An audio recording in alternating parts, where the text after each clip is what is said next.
One night in December of 2009, a man dug through a pile of papers and photo albums inside of an RV parked in Texas. This man had recently bought the trailer after its previous owner had died, and it was full of junk that he was now trying to sort through. As the man rifled through documents, he stumbled upon a stack of old notebooks, and he opened one and began reading it. And as he did, he felt his heartbeat pick up. Because these notebooks were actually diaries, and they were full of handwritten rantings about demons, monsters, and this deal with the devil. But that really was not what scared this guy. What really scared him was at some point discovering the writer's horrifying confession. But before we get into that story, if you're a fan of the strange, dark, and mysterious delivered in story format, then you've come to the right podcast because that's all we do.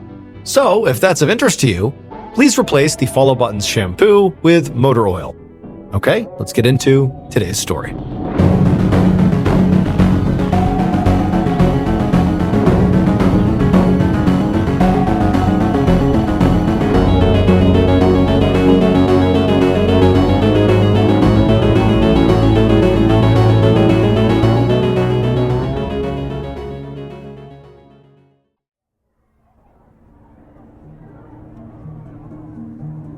On the night of July 24th, 1987, 30-year-old Susan Woods stood at the entrance to a local fair in a little city called Hico, located in central Texas, along with her best friend and her best friend's boyfriend.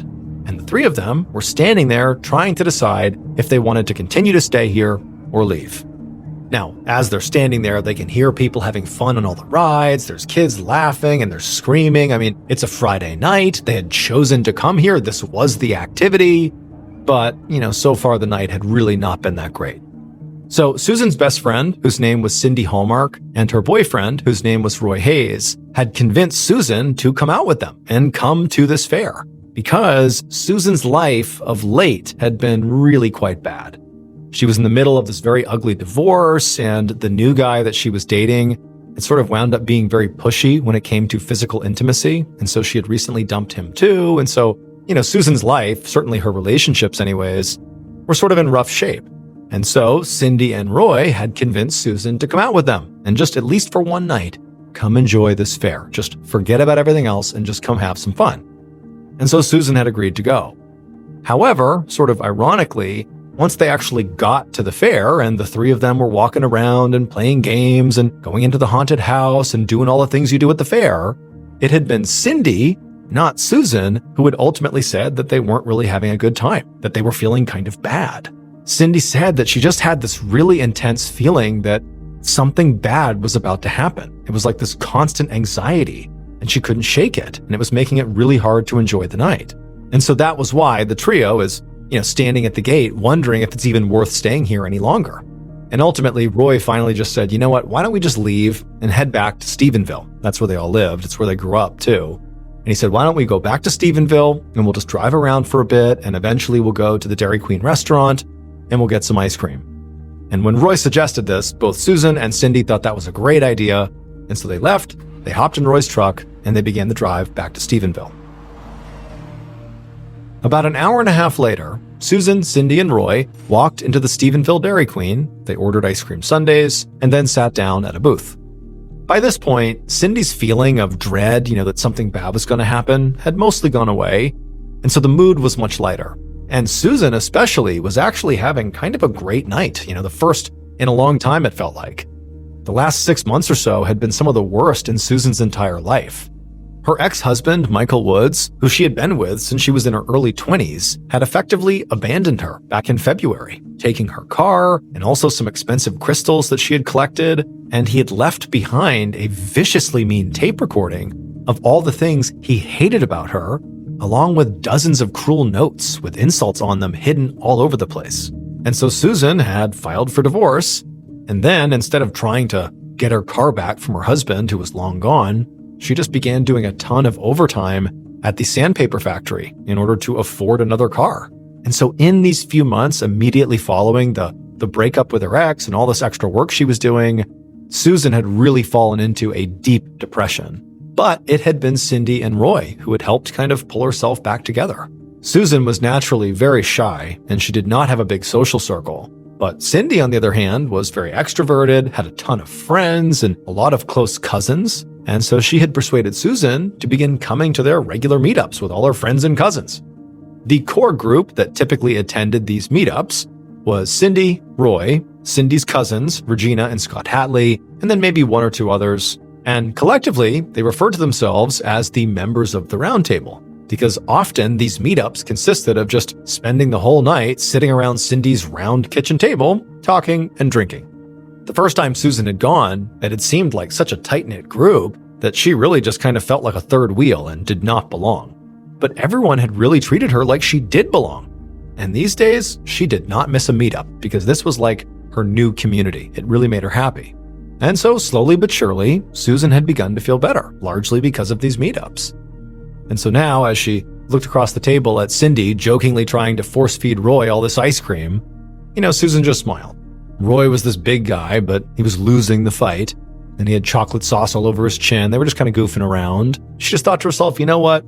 Tonight was a great night. My life, it's turning around. And suddenly, she had an idea. Susan stood up from the table, and without saying anything, she walked up to the counter, and she promptly ordered a second hot fudge sundae. And when she carried it back over to the table with a big grin on her face, Cindy and Roy kind of looked at her surprised, and were kind of impressed even, which was exactly the reaction that Susan was hoping for. Normally, Susan was very conscious of her weight and wouldn't even finish one sundae. But tonight, she just felt like, you know what? I have been set free. I'm just going to have fun. But unfortunately for Susan, the ice cream sundaes were really the last fun thing she got to enjoy that entire weekend, because she spent all day Saturday on the line at the sandpaper factory where she worked, and then all day Sunday she was grocery shopping, doing laundry, and straightening up the house. By about 8 p.m. Sunday night, she had put away all of her laundry, she had made the bed, and picked up the last few items off the bedroom floor. Her house was small, but it was finally starting to feel like hers again. When her ex-husband, Michael, had first left, even though he had gone 1,000 miles away to Indiana, she had felt afraid in her house, like he might suddenly come back. And so she'd actually had Cindy sleep over her house for a while to help her feel safe. And also she asked Roy to literally nail all her windows shut. But despite fortifying her living space, what Susan couldn't escape from were all these awful little notes that Michael had left behind and hidden all over the house. All these awful messages, just basically telling Susan all these terrible things about her and how much he hated her. She kept finding them all the time. But as of right now, the house was neat and tidy, and Susan by this point believed she had found, almost every note, or certainly close to every note. So, to celebrate, Susan headed over to the couch and sat down and turned on the TV. Her plan was just to watch a couple of shows and just enjoy the peace and quiet, and then go to bed, because tomorrow she would have to get up early for work. As she was sitting there, flipping through the channels trying to figure out what she wanted to watch, she heard a knock on the front door.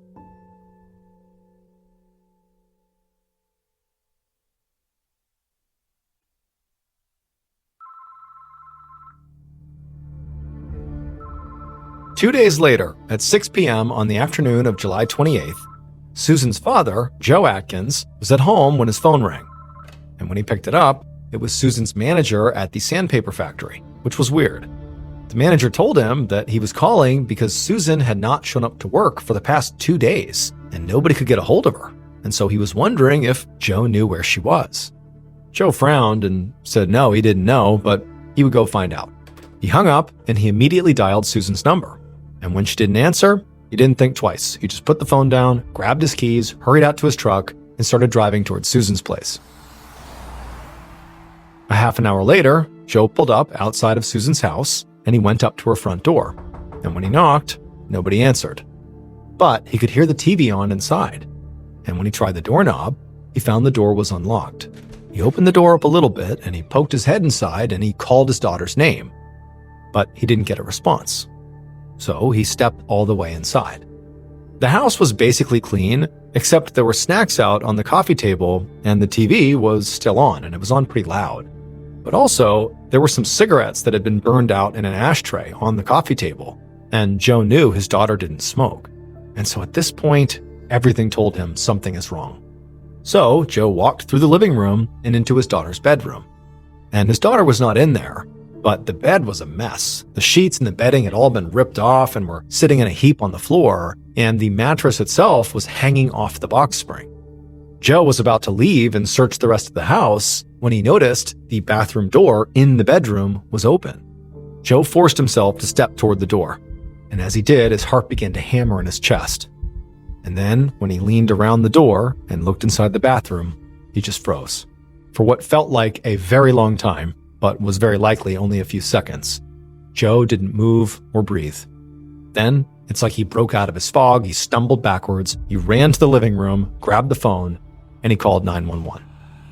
Sergeant Donnie Hensley of the Stephenville Police Department had just gotten home after a pretty long shift when he got a call from dispatch to head back out again. A homicide had just been called in, and every available officer had to head to the scene right away.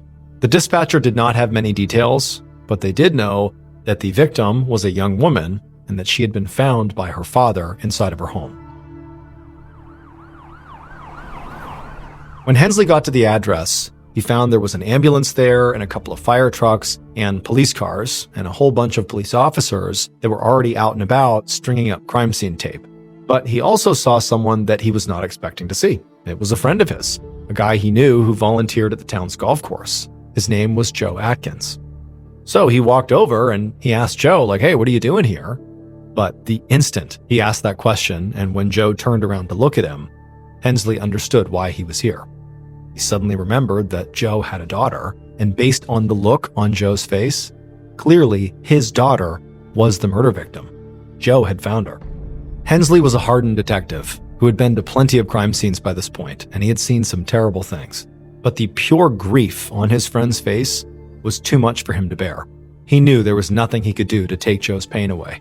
So instead, without saying anything, Hensley took Joe's hands, and the two men just stood there and prayed.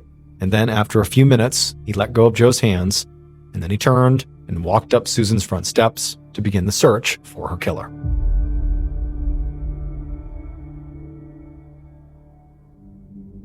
The crime scene unit was already inside of Susan's home, hard at work, by the time Detective Hensley walked through the front door. A supervisor walked over and brought Hensley up to speed. They told him that Susan's body was in the bathroom, and from the looks of it, she'd been dead for a while.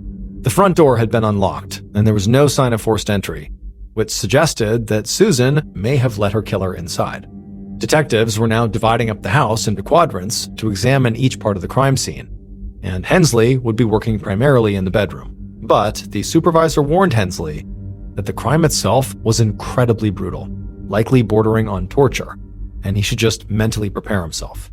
Hensley nodded, and for a moment he just stood there and collected himself and took stock of the scene. He looked over at the coffee table in the living room, and he saw it was covered with snacks, including a bag of potato chips, a pack of Twinkies, and an open Coke can. And there was an ashtray with 6 cigarette butts inside of it. It looked like more food and more cigarettes than one person would reasonably consume, and so maybe Susan had had company. But otherwise, the house was clean and pretty unremarkable. Except for one thing that took Hensley a minute to notice. And what it was is all the windows were nailed shut from the inside. Susan clearly must have been scared of somebody breaking in. And so naturally, Hensley wondered if maybe the person she was scared of breaking in was the same person who wound up killing her. But if that was the case, why had she apparently opened the door for this person? At this point, Hensley moved into the bedroom. And as soon as he did, he could tell there had to have been a struggle in here, because the mattress was hanging off the box spring, the sheets had been pulled off, and they were heaped up on the floor, and there were all these scuff marks on the floor that suggested the bed very likely had been moved, dragged around inside of the room. There was also a white extension cord lying on the mattress, and also there was this pillow that had all these strange black smudges on it. Hensley walked over and looked at this pillowcase, trying to figure out what the smudges could be, and then he realized it was mascara.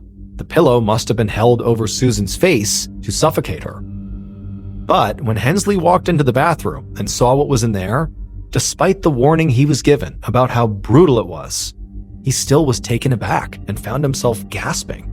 Susan's body was draped over the side of the tub, with her head still in the water. Her hands had been tied behind her back using the sleeves of her own shirt. But other than that shirt, she was naked. At first glance, it was obvious Susan was dead, because her head and shoulders that were underwater were severely decomposed from being in the water, and the water was dark from all the blood.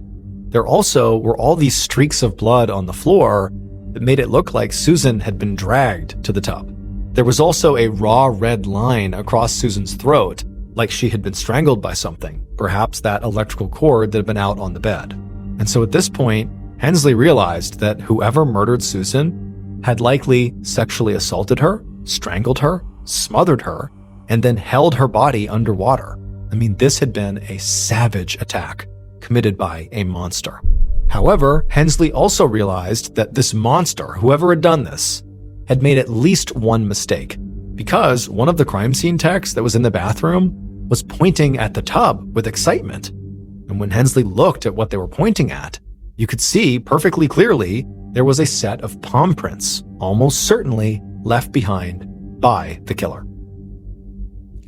The following morning at around 10 a.m., Sergeant Hensley walked into the Stephenville police station and promptly filled up a paper cup from the bullpen water cooler and drank it down. It was over 90 degrees outside, and he had just spent all morning and a lot of the previous night canvassing the neighborhood where Susan had been murdered. But despite all their efforts, they really hadn't gotten much. Susan had been found on Tuesday, but nobody had reported seeing her on Tuesday or the Monday before or the Sunday before, which left a window of 3 days for this murder to have taken place. One of Susan's neighbors did remember seeing a, quote, large framed man park his truck near Susan's house on Sunday night, but that described a lot of the men in Stephenville, so that didn't really narrow anything down. Now, the police chief had not yet assigned a lead investigator to Susan's case, but because Sergeant Hensley knew Susan's father personally, he was hoping to stay involved. So after drinking a second cup full of water, Hensley headed down the hall to the chief's office, where he asked to see Susan's autopsy report. The chief's secretary handed it over, and Hensley quickly began to thumb through the pages. But he quickly realized there really was almost nothing here that he didn't already know. The report confirmed that Susan had been sexually assaulted, but her body was so decomposed, it was impossible to determine exactly how or when she had died, although the coroner estimated she'd been in the tub for roughly 2 days. But right at that moment, another investigator named Lieutenant Ken Maltby walked up and grabbed the report right out of Hensley's hands. And before Hensley could protest, Maltby walked back to the bullpen and rapped his knuckles on a door frame to get everybody's attention. Then Maltby announced that he would be taking over Susan's case, so everybody else, Hensley included, should back off. And Hensley did not like this, not only because, he had this closeness with Susan's father, but also because he had a feeling that Maltby was only interested in this case because he thought it would help his career. However, Maltby outranked Hensley, and Hensley already had a full caseload of work, so there really was very little he could do here. So, with a resigned sigh, he headed back to his desk.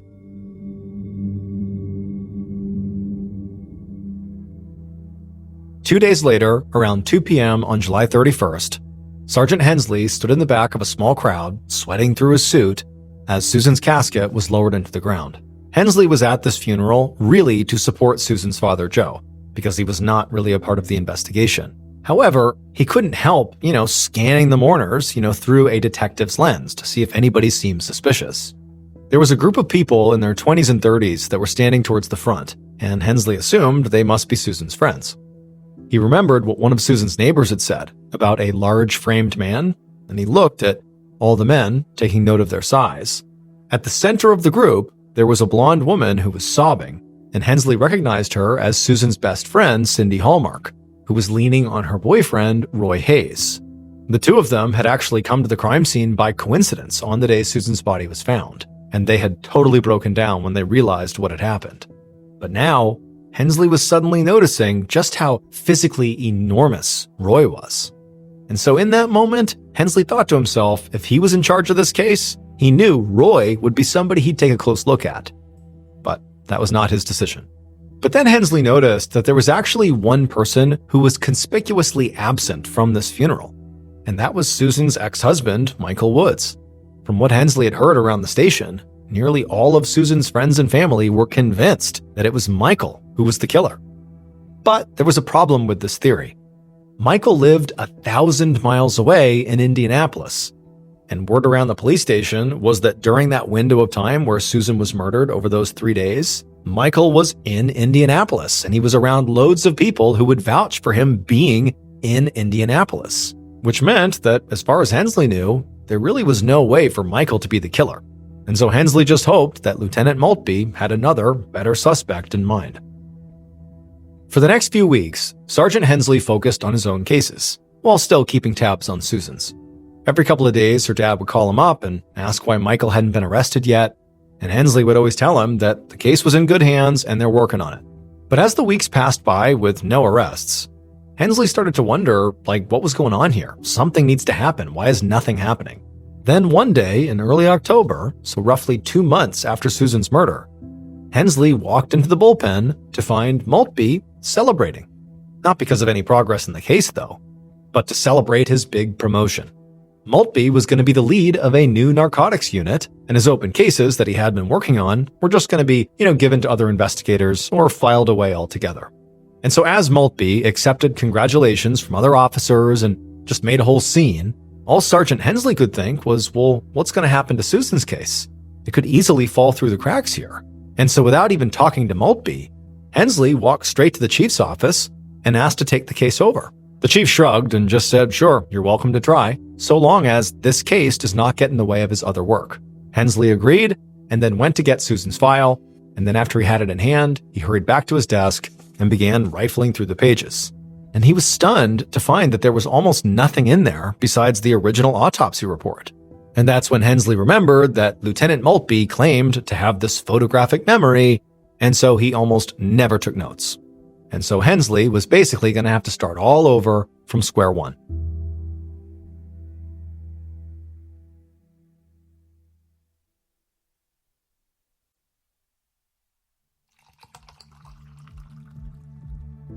At 9 a.m. the next morning, Sergeant Hensley sat down in the kitchen of Susan's best friend, Cindy Hallmark, as Cindy poured them both a cup of coffee, and then Cindy started talking. And she had a lot to say. She was absolutely convinced that Susan's ex-husband, Michael Woods, was the killer, and she just could not understand why it was taking detectives so long to arrest him. Cindy said, for most of Susan and Michael's relationship, Michael was just kind of a loser. He couldn't keep a job, and he just lift weights and play guitar shirtless in the front yard. However, when they had broken up, Michael had recorded this totally unhinged audio recording about how awful Susan was and left it for Susan, along with all these notes he had hid all around the house and the property, which also just said terrible things about Susan. And this behavior by Michael had scared Susan so much that she had asked Cindy and Cindy's boyfriend Roy to help nail all her windows shut, specifically to prevent Michael from coming into the house. Hensley listened and wrote everything Cindy said down, but he really wasn't as sold on the Michael Woods theory as everybody else in Stephenville seemed to be. And that was primarily because the police in Indianapolis had spoken to Michael, and apparently he had given them a rock-solid alibi. And so realistically, it didn't make sense for him to be the killer. That said, Hensley was pretty confident that the killer had to be somebody Susan knew. The lack of forced entry, coupled with all the snacks and the Coke can and cigarettes on her coffee table, suggested that Susan might have entertained her murderer before they killed her. And so at this point, Hensley was much more interested in learning if there were other romantic interests in Susan's life, besides Michael. And when he asked Cindy that question, she said, yeah, there was one other guy. She said right before Susan was killed, she was seeing this bartender named J.C. Bauman. However, they'd only gone on a few dates. Cindy said that J.C. had put a lot of pressure on Susan to sleep with him, and so she had just broken up with him. And when Hensley heard this, he felt like this was really promising. And so when Cindy finished telling her J.C. story, he asked her if she knew where he could find J.C. And she said yeah, and she gave him the address of the bar where he worked. 45 minutes later, Sergeant Hensley pulled up in front of the bar. It was still too early for business, but there was a delivery truck out front, and there were a few men who were unloading kegs and bringing them inside. And so Hensley walked up to these guys, and he asked if any of them knew a J.C. Bauman. And this tall, bearded man raised his hand and said, actually, that was him. A few minutes later, Hensley and J.C. were sitting at the empty bar. Hensley watched JC's face very closely as he explained to him that he was here to talk about Susan. JC nodded and ran his fingers through his hair like he was nervous. And then he said his throat was dry and asked Sergeant Hensley if he wanted something to drink. Sergeant Hensley said he was okay, but JC, he got up, went behind the bar, and then came back with a can of Coke. And after sitting down and opening the drink up and taking a sip, JC also lit up a cigarette. And so immediately, Hensley thought of the Coke can that was on Susan's coffee table, as well as the ashtray full of cigarettes, despite the fact that Susan was not a smoker. And so the interview had barely even started, and Hensley was already very suspicious of JC. So he decided to push pretty early and see how JC reacted under some serious pressure. And so right out the gate, he asked JC where he was on Sunday, July 26th, which was the day investigators at this point believed Susan was murdered, based primarily on the autopsy report. And when JC was asked that, he swallowed and said he couldn't remember, which was possible. I mean, the murder happened 2 months earlier, but it didn't make JC look that good. So Hensley asked JC if it was true that he and Susan broke up ultimately because he, JC, had pressured her for sex. JC turned beet red and said he had never pressured Susan. He said they had been intimate, but just once in Susan's bathtub. And when Hensley heard this, he nearly dropped his pen. It seemed extremely suspicious that JC was claiming to have been intimate with Susan in the same bathtub where she was found dead. And so Hensley wondered if he was maybe trying to get ahead of the fact that his fingerprints would be found on or in that bathtub. Now, legally, Hensley knew he could not compel JC to offer up his fingerprints without charging him first. But he took a chance and just asked anyway. And to his surprise, JC said, "Yes, you can have my fingerprints." And he almost seemed relieved. He said, "Whatever you need to help solve Susan's murder, I'll do it." 2 hours later, Sergeant Hensley was back at his desk in the Stephenville police station looking at a card that had JC's finger and palm prints on it. And as he looked at it, he began thinking about those palm prints on Susan's bathtub. In 1987, fingerprints and palm prints were just much slower to process than they are today. And the closest lab that analyzed these prints was an hour and a half away in Fort Worth. And Hensley knew they were always working with a backlog, so his results could easily take months. But Hensley was not going to just sit around and wait, because he had one more suspect he wanted to talk to.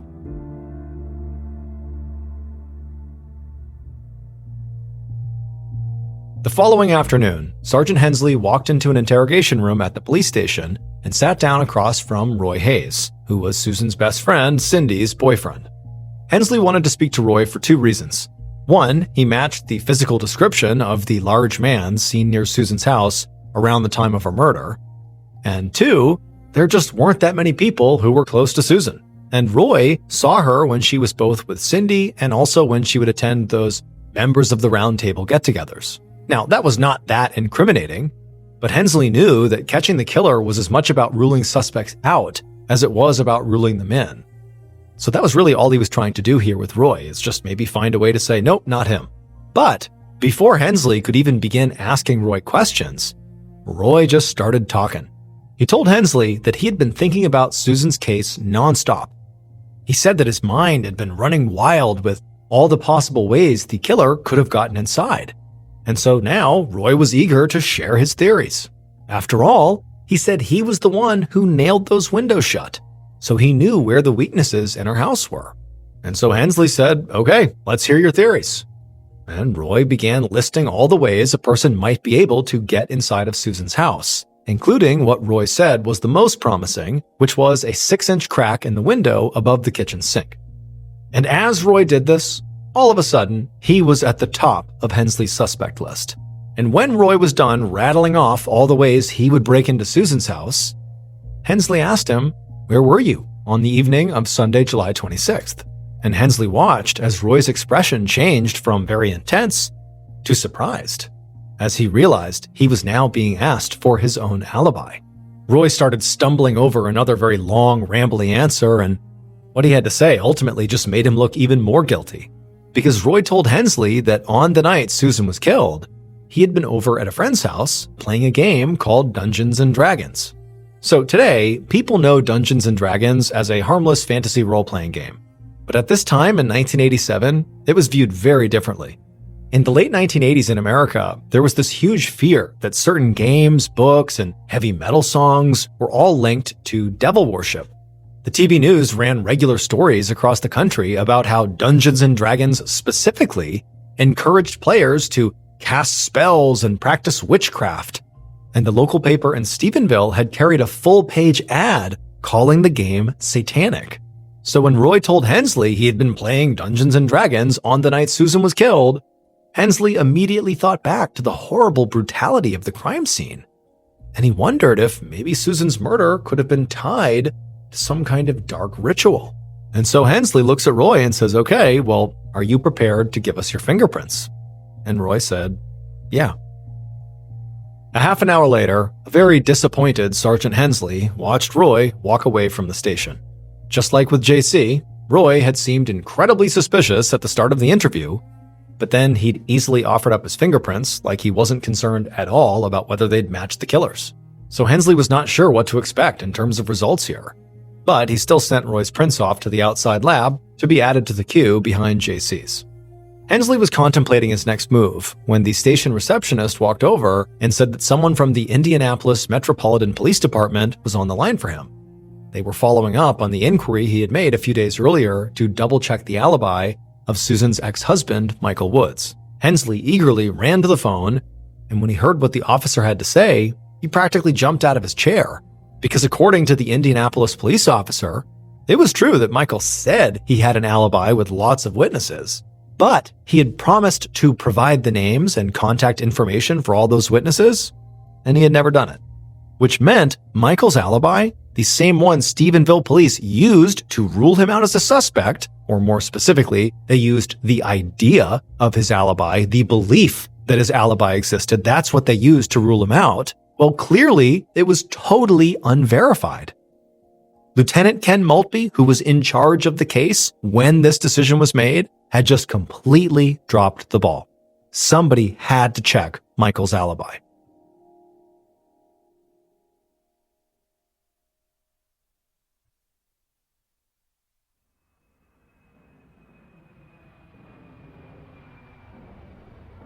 On a bright morning in April of 1988, Sergeant Hensley walked out of the Indianapolis International Airport with a single duffel bag of luggage slung over his shoulder.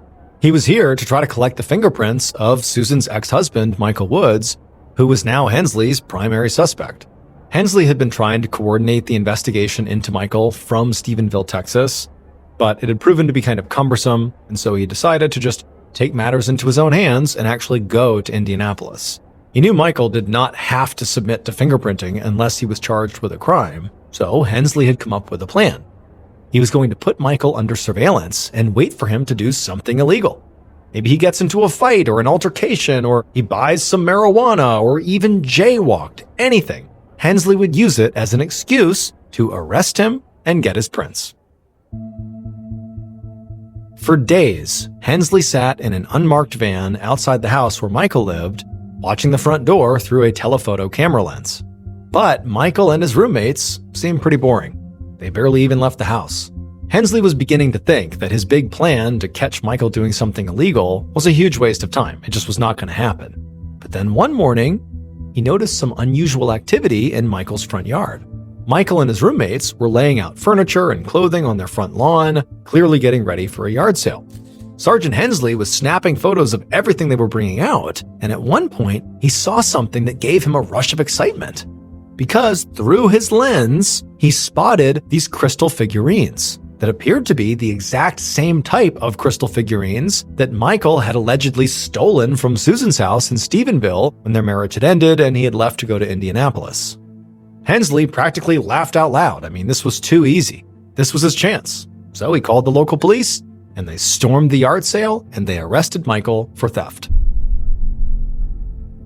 2 weeks later, now back in Stephenville, Sergeant Hensley walked into the police station to start a shift, and he found a manila envelope waiting for him. It had a return address that said it was from the Texas DPS Crime Lab in Fort Worth, Texas, where he had sent all of the suspect's fingerprints. Hensley ripped open the envelope and dumped the contents onto the table, and as he began looking through them, he realized the lab had already analyzed all 3 sets of prints that he had sent in. They were Susan's ex-boyfriend, J.C. Bauman, her best friend's boyfriend, Roy Hayes, and her ex-husband, Michael Woods.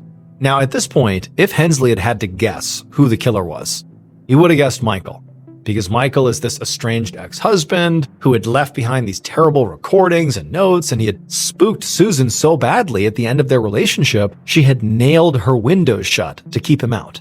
And then also, his alibi was sort of up in the air. They didn't really know if he had one or not. They hadn't been able to actually verify it or not yet. JC also had basically no alibi. He drank coke and he smoked cigarettes, just like the killer had left in Susan's living room, or is believed to have been the killer who left those behind. And Roy, in virtue of playing Dungeons and Dragons, could potentially be involved in Satanism. And also he seemed way too eager to talk about how he might break into Susan's house. However, for Hensley, he felt like one of these three men is the killer. He's about to get his answer. But as he read through each of these reports, he went from exhilaration to confusion, and finally just total disbelief, because none of these prints that he'd submitted matched the ones from Susan's tub. Hensley wanted so badly to solve this case, to give Susan's father Joe, his friend, some closure. But now, he felt like he was totally out of ideas.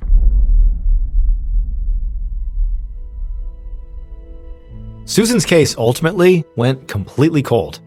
Sergeant Hensley retired, and 19 years passed by. And then one day, in early 2006, Lieutenant Don Miller of the Stephenville Police Department took a box labeled Susan Woods down from a shelf in evidence storage, carried it back to his office, sat down at his desk, and began to look through its contents. Miller had recently been tasked with reviewing the department's unsolved cases, including Susan's. He read all of Sergeant Hensley's notes, he studied the crime scene photos, and he reviewed all the witness statements. None of it looked very promising. In fact, it looked like all the suspects had basically been ruled out. But then he saw those palm prints that had been lifted from Susan's bathtub, which had never been matched to anyone, and he had an idea. Back in 1987, there had been no centralized database of fingerprints. This meant that unless you had a specific suspect to compare an unknown prints against, the unknown print was effectively useless. And that's really what had happened in Susan's case. None of the suspects had matched this unknown print, so the case was put on a shelf. But in 2006, the FBI now had a national database of all the fingerprints of everybody in America who had ever been arrested and fingerprinted. And this meant that if Susan's killer had ever been arrested for any crime anywhere, their fingerprints would likely be in that database. Now, Lieutenant Miller did not have the budget or the time for a full-blown reinvestigation here, but he certainly had the time and money to just submit those prints into this FBI database to just see if there was a hit. So he submitted them and then put her case file back in storage. And sure enough, a few days later, Miller was at his desk when his phone rang, and it was the FBI, and they told him they had found a match. But when the FBI agent told Miller the name of the person whose prints these matched, it meant nothing to Miller. He didn't think he'd actually even heard the name before, and the person had been arrested for robbery in Nevada, not Texas. Miller thanked the agent, and he quickly began digging through this person's history, and he also went and got the Susan Woods case file. And slowly but surely, it all began to come together. And as Miller read through in her file all the names of the people that Susan spent her time with, he noticed something. And finally, it all just clicked. Lieutenant Miller had found the killer.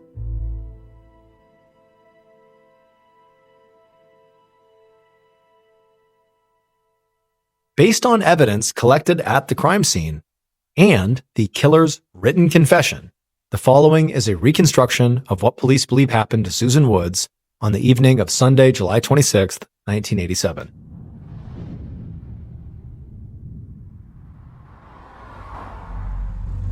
Stephenville's Main Street was busy as the killer drove through town in their brown pickup, sipping a mixture of soda, vodka, and cough syrup.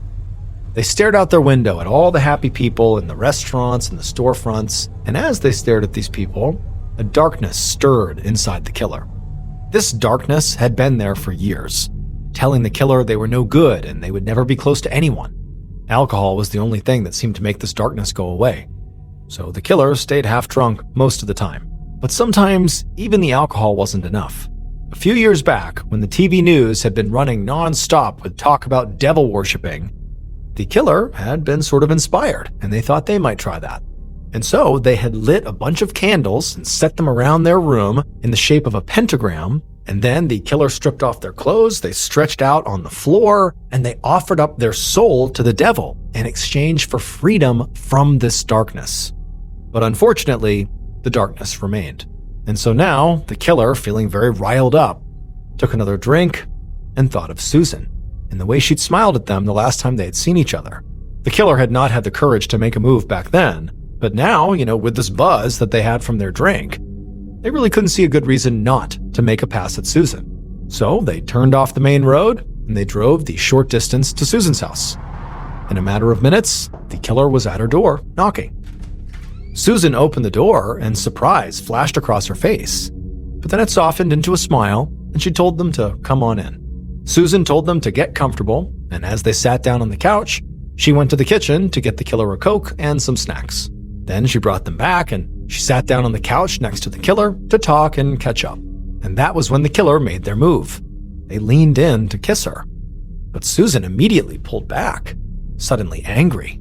The killer grabbed her, and Susan slapped them across the face. And right then, the killer exploded. And they lunged for Susan, and they dragged her kicking and screaming to her bedroom, where they would spend hours assaulting her. Finally, when dawn approached and Susan was still barely alive, the killer decided it was time to end this. And so as Susan lay there helpless, they grabbed that white electrical cord and they wrapped it around Susan's neck and they pulled it tight. And for a while, Susan fought, but then she went still. But the killer wasn't satisfied that she was definitely dead, so then while keeping the cord around her neck, they also grabbed a pillow and they pushed it over her head and they smothered her. And then when she really was still, the killer still didn't know if she was actually dead or not. So eventually, they dragged Susan's lifeless body into the bathroom, they filled up the tub, and they dumped her upper half into the water, and the killer held her there until they were certain she was dead. And at that point, the killer let go of Susan and then placed both their hands on the rim of the bathtub, and they used that to push themselves back up, and they walked out of the house.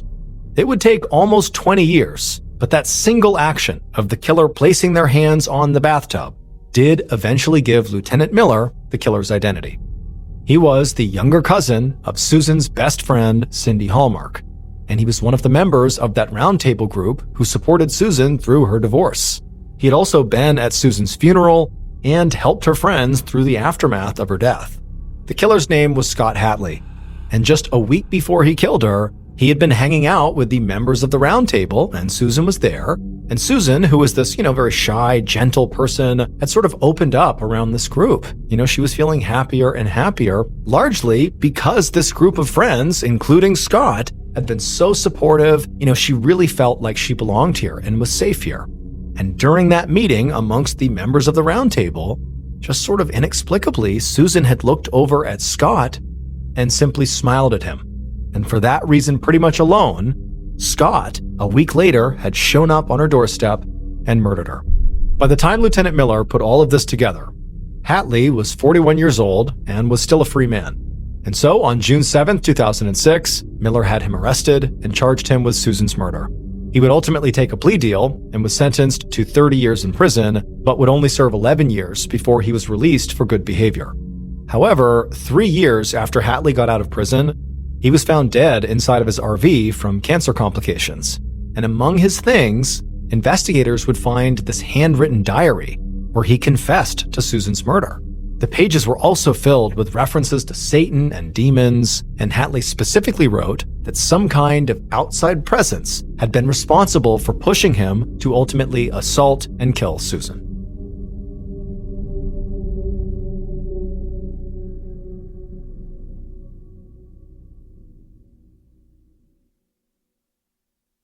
A quick note about our stories. They are all based on true events, but we sometimes use pseudonyms to protect the people involved, and some details are fictionalized for dramatic purposes.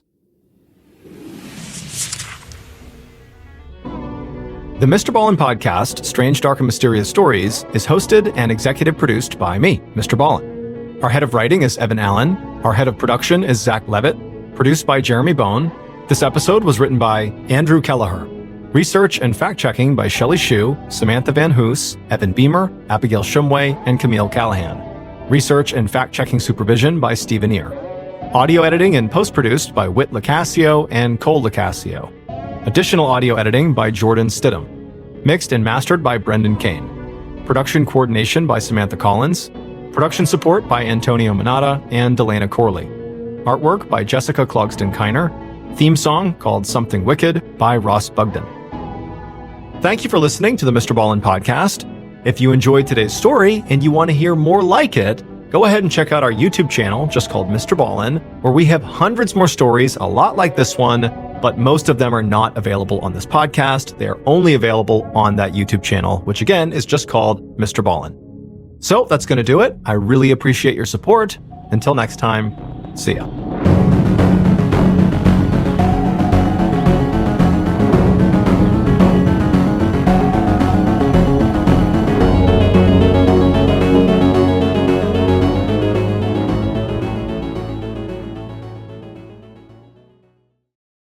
Today's story is about a murder from 2003 in Rochester, New York. Now, at first, when you listen to this story, it's going to sound like a sort of run-of-the-mill murder case, if there is such a thing. But it's not. When you get to the end of the episode, we're going to reveal one piece of information that you didn't have, that not only will inform why anything happened in this story, it'll completely explain that, but more than that, it will totally alter your perspective of what you thought was happening when you first listened to the story. I'm sure a lot of you, once you reach the end, may consider listening to this story all over again. But before we get into today's story, if you're a fan of the strange, dark, and mysterious delivered in story format, then you've come to the right place because that's all we do. So, if that's of interest to you, the next time the follow button is having all their friends over for game night, secretly sneak into their house and replace all of their air fresheners with fart spray. Okay, let's get into today's story.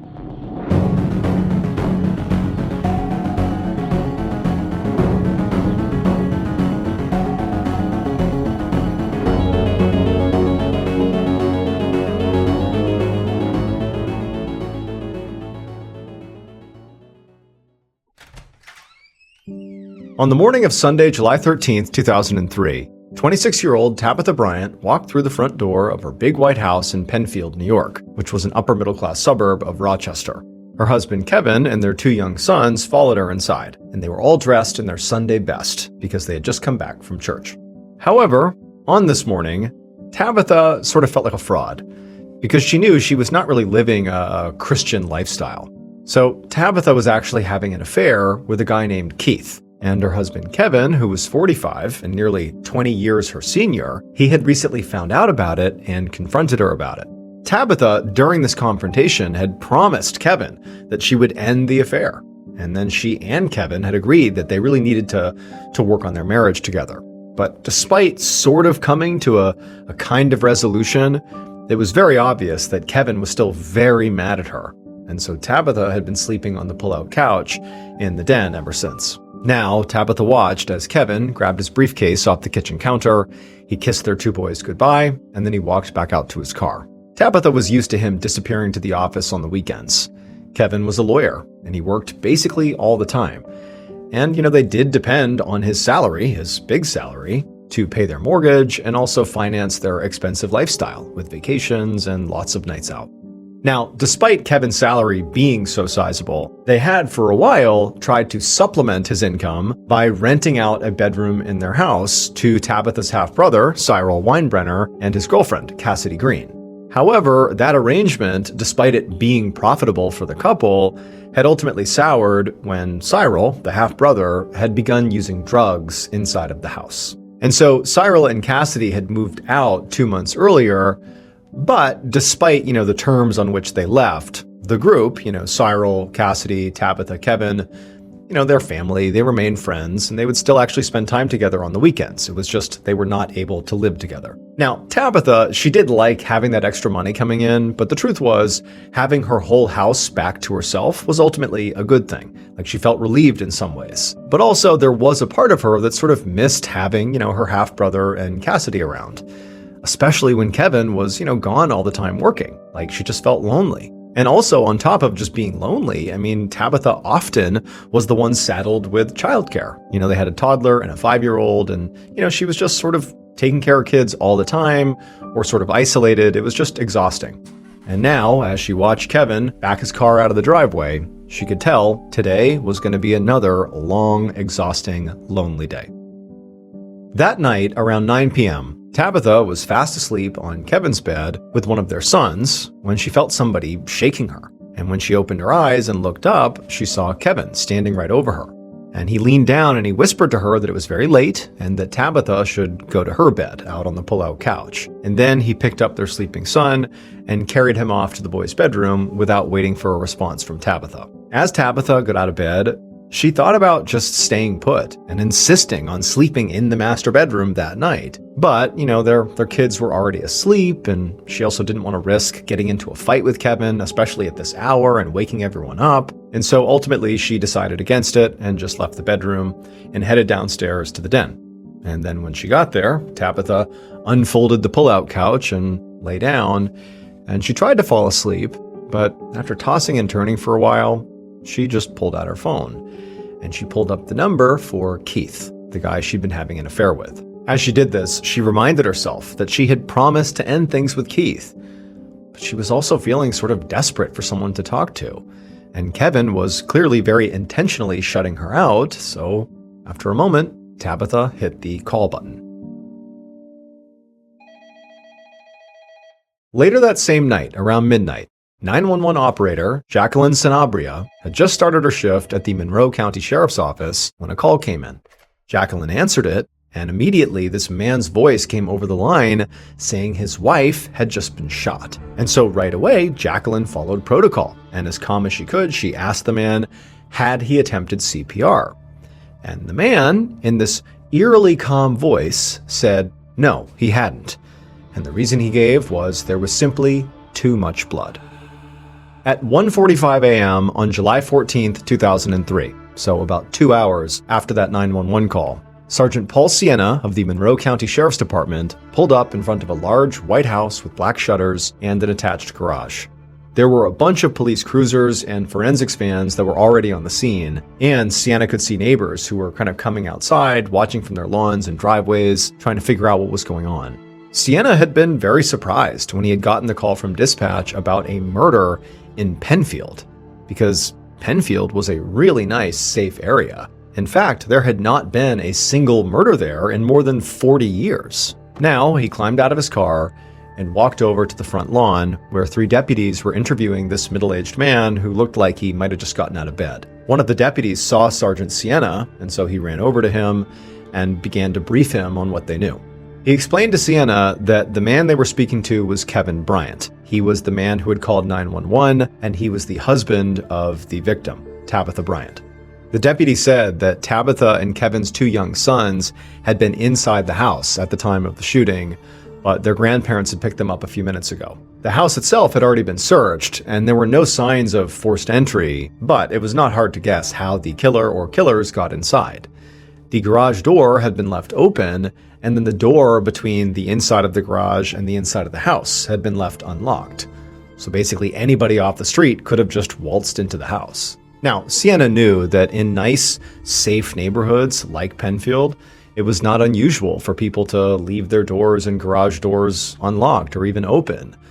But at the same time, he did think it was a little unusual that it just so happened that on the night of the shooting, the house was unsecured. So he wasn't really sure what to make of that. At this point, Sienna glanced over at the husband, Kevin, and he saw Kevin suddenly bend over and start dry heaving. Now, Sienna definitely wanted to talk to Kevin, but really he needed to check out the crime scene first. And also considering how, Kevin did not appear to be ready to talk right now, he figured he should just go inside and have a look around.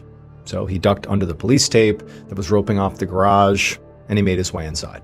Once inside the house, Sienna passed the kitchen and also a playroom, and they looked relatively normal. And then he got to the den, and there was nothing normal about the den. There was blood everywhere, on the walls, the floor, the ceiling, and there were all these forensic technicians that were inside of the den, furiously swabbing all over the room, trying to take samples of all this blood and also trying to photograph the entire scene. And in the middle of all this chaos happening in the den, Sienna saw the victim, Tabitha Bryant. She was laying on the pull-out couch bed. As Sienna walked over to the body to get a closer look, right away he saw this was not just a shooting, because Tabitha had, more than a dozen stab wounds to her chest and her neck. And then also right below her right eye, there was this small, clean hole that Sienna recognized as a gunshot wound. This was an excessive amount of violence, and it made Sienna think that this could have been a crime of passion.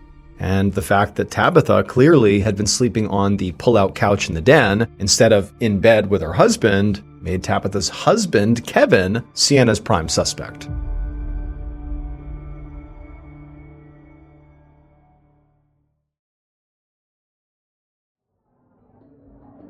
At 8:40 a.m. on July 14th, 2003, so about 9 hours after Tabitha Bryant was killed, Sergeant Paul Sienna sat across from her husband, Kevin, at a diner in Rochester, New York. Now, normally, Sienna would conduct interviews like this at the sheriff's office, but he was starving after spending all night on his feet at the crime scene, and he also hoped that, this informal setting would hopefully get Kevin to be a bit more talkative.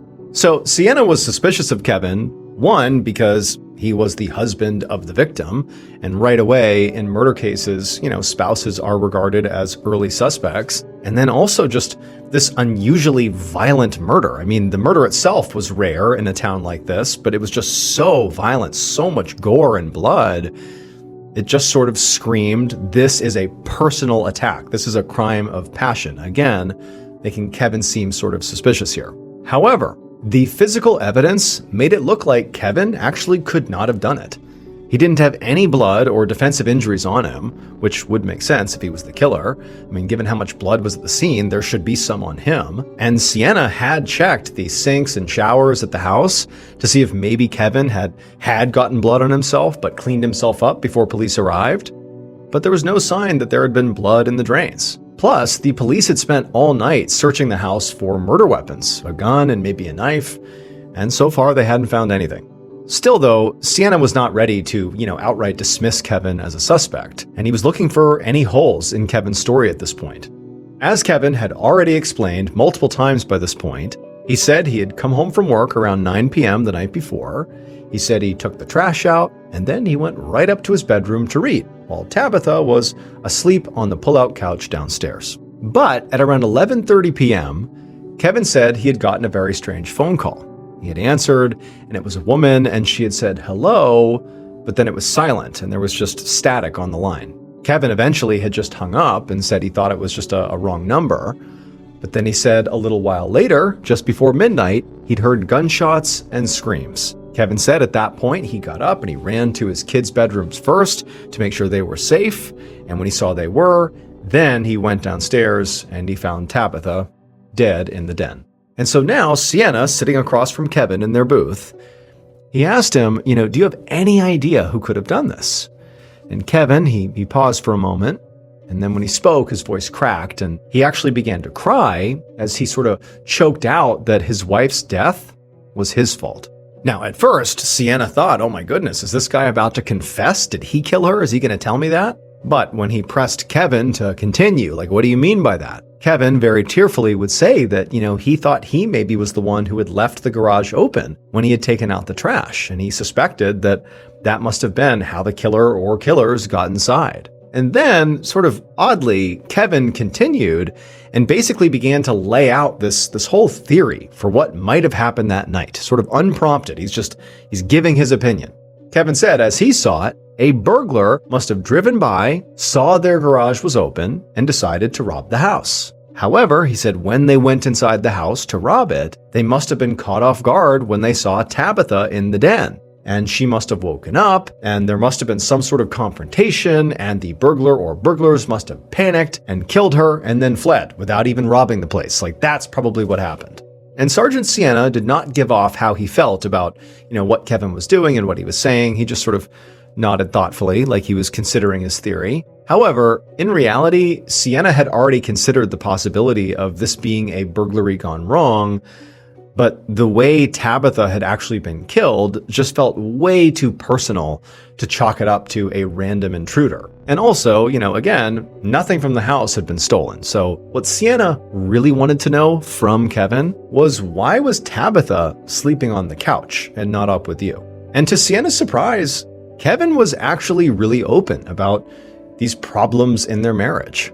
He explained that Tabitha was young, 20 years younger than he was, and she wanted to go to clubs and see friends every night of the week, while he was, usually too busy and too tired for doing that kind of stuff, so she would do it alone. Kevin said that once he'd realized his marriage was actually in trouble because of this dynamic, he said he'd put a lot of effort in to try to fix it by taking Tabitha out more often.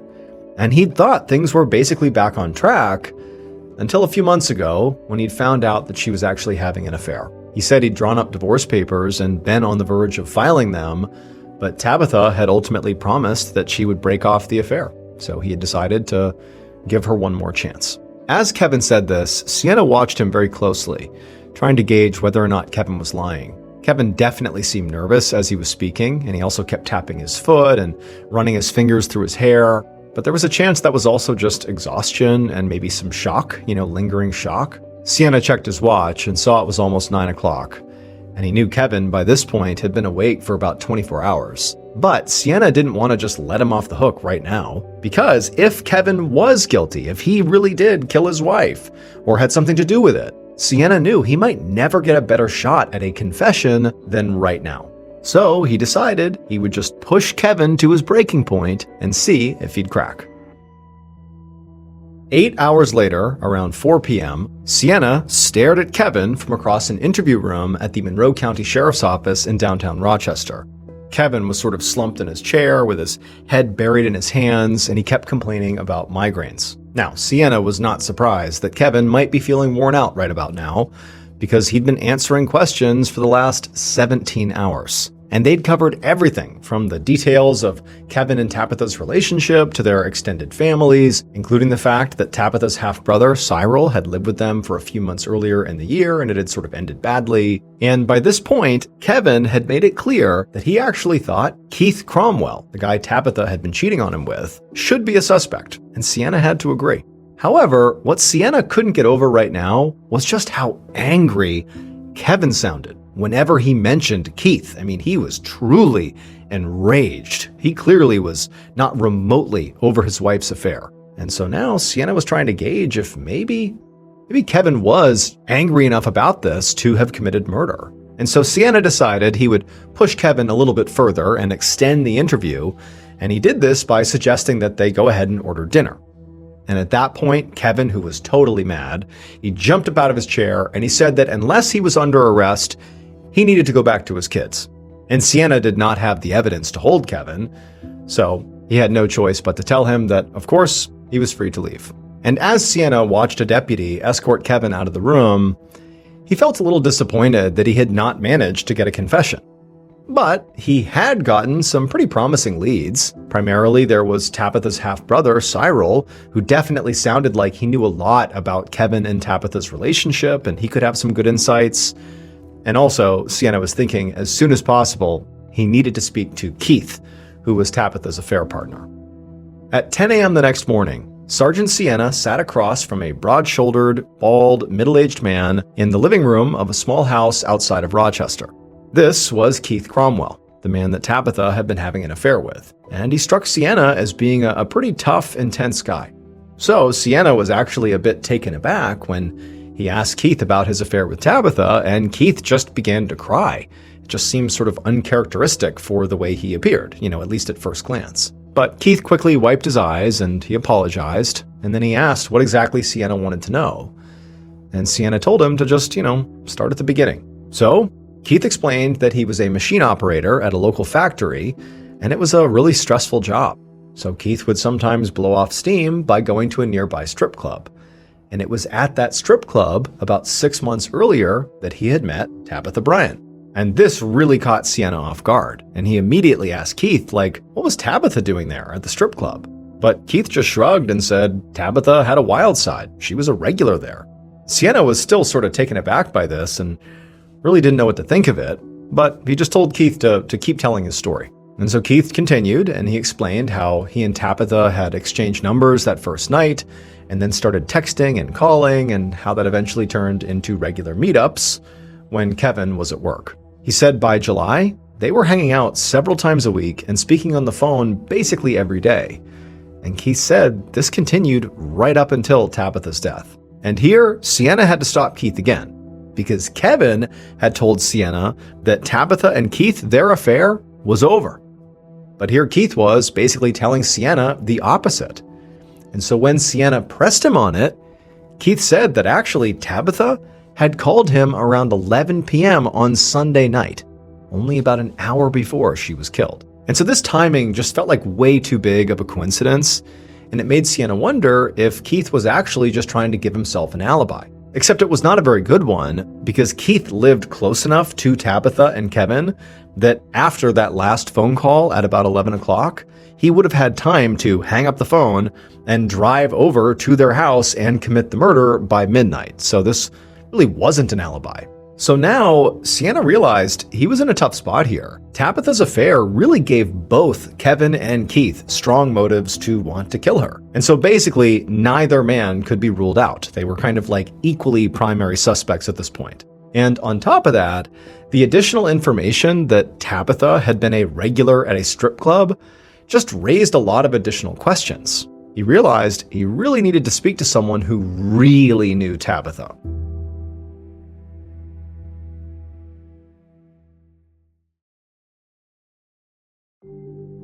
Five days later, on July 19, 2003, Sergeant Sienna stood inside of a cemetery at the back of a group of mourners and watched as Tabitha Bryant's casket was lowered into the ground. Sienna had come to Tabitha's funeral not only to pay his respects, but also because he was looking for her half-brother, Cyril, and he had two reasons he really wanted to speak to him. First of all, he thought Cyril might have some additional unique insights into Tabitha's various relationships. I mean, Cyril had lived with Tabitha and Kevin and their kids earlier that year, and Sienna had heard that Cyril and Tabitha were quite close, and so maybe she had shared some additional insights that he would know. But the second reason for wanting to speak to Cyril was recently, Sienna had also begun to look at Cyril as being maybe a potential suspect. So Sienna had spoken with a number of Tabitha's friends, and from those interviews, Sienna had learned that Cyril and his girlfriend Cassidy were also both regulars at that same strip club that Tabitha went to. And then on top of that, Sienna knew that, Cyril and Cassidy had been caught using drugs by Tabitha and Kevin, and that's why they had been booted from the house just a few months ago. And so who knows, there could be some bad blood there. And so this made Sienna wonder if Tabitha's murder might have had nothing to do with her affair, and everything to do with, very likely some fight that she had had with Cyril and Cassidy when she caught them and kicked them out. But now, as Sienna scanned the funeral crowd, he didn't see anybody who matched Cyril's description. And so when the service ended and all the mourners began making their way out to the parking lot, Sienna hustled over to Tabitha's mother, and he asked her, had Cyril attended the funeral? And she said that actually, no one had heard from Cyril since the night Tabitha was killed. And she said that she was really worried about him because Cyril's mental health was quite fragile. About a year earlier, he'd suffered a huge mental breakdown after the death of another sibling, which was why Tabitha had invited him to live with her in the first place. And so now Tabitha's mom was afraid that Cyril had spiraled again and might be in trouble. But as empathetic as Sienna was, ultimately, this information he was getting from the mother did not paint Cyril as like a guy in need of help. It painted Cyril as being really suspicious. And so, as politely as he could, Sienna asked the mom if she had any idea of how he could go about trying to find Cyril, any way he could even begin that process. And Tabitha's mom, she thought for a moment and then said that if anyone knew where Cyril was, it was his girlfriend, Cassidy Green. One night, about a week after Tabitha's funeral, Sergeant Sienna sat in the back of an unmarked van in downtown Rochester.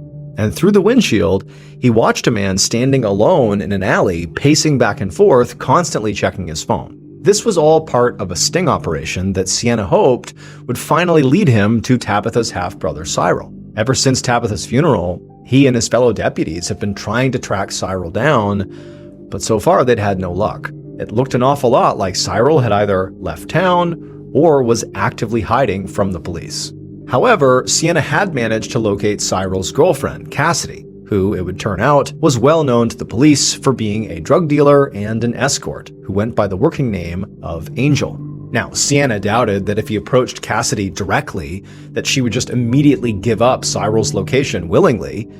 And so what he needed to do was, get leverage on her first. So Sienna went to an informant of his with a plan. The informant would reach out to Cassidy, or Angel, looking to buy some cocaine, and then once they had clear evidence that she had broken the law by selling these drugs, Sienna would arrest her and then try to strike a deal to get her to talk about Cyril. And so now, through a pair of binoculars, Sergeant Sienna watched as a small blonde woman appeared at the far end of the alley. His heartbeat picked up as he realized it was definitely Cassidy, and he watched as she walked right up the alley and began talking to the informant, the man who had been pacing before on his phone. And when Sienna saw the money and drugs change hands, he gave the command on his radio to go ahead and move in. In an instant, 2 police cars rounded the corner with their sirens blaring, cutting off both ends of the alley. Cassidy looked completely startled and started to run before the arriving deputies boxed her in, and moments later, they had her in handcuffs. The following morning, Sienna stood outside of an interview room at the sheriff's office in Rochester, New York. He looked through a 2-way mirror, and on the other side of the glass, he watched a deputy question Cassidy, the girlfriend of Tabitha's half-brother Cyril, who was still missing and still a major suspect. Now, Cassidy had been completely stonewalling police since they'd arrested her for selling cocaine the night before, and she was still insisting that she had no idea where Cyril was or why he'd disappeared. Now, to this point, the deputy who was speaking to Cassidy had not brought up Tabitha's murder. And so at this point, Cassidy seemed to think that her only problem was the cocaine charge. And so as Sienna watched this interview just kind of go in circles and drag because Cassidy just was not giving them anything, finally Sienna just couldn't take it anymore, and he just busted in the room and he slammed a folder down right on the table, totally shocking not just the deputy, but Cassidy. They both looked at him like, "What are you doing?" And then before Cassidy could say or do anything, Sienna looked right at her and just said, "I don't care about your drug charge. What I want to know is what you know about Tabitha Bryant's murder." And at first, Cassidy just stared back at Sienna and said nothing.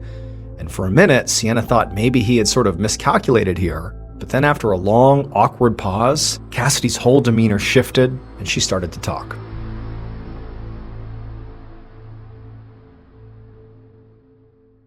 Based on witness testimony, evidence collected at the crime scene, and the killer's eventual confession, here is a reconstruction of what police believe happened to Tabitha Bryant on the night of July 13th, 2003.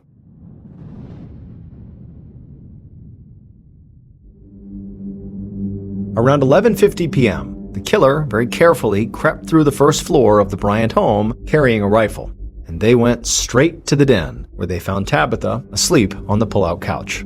For a moment, the killer paused, just staring down at Tabitha, wondering, questioning whether they could really go through with this.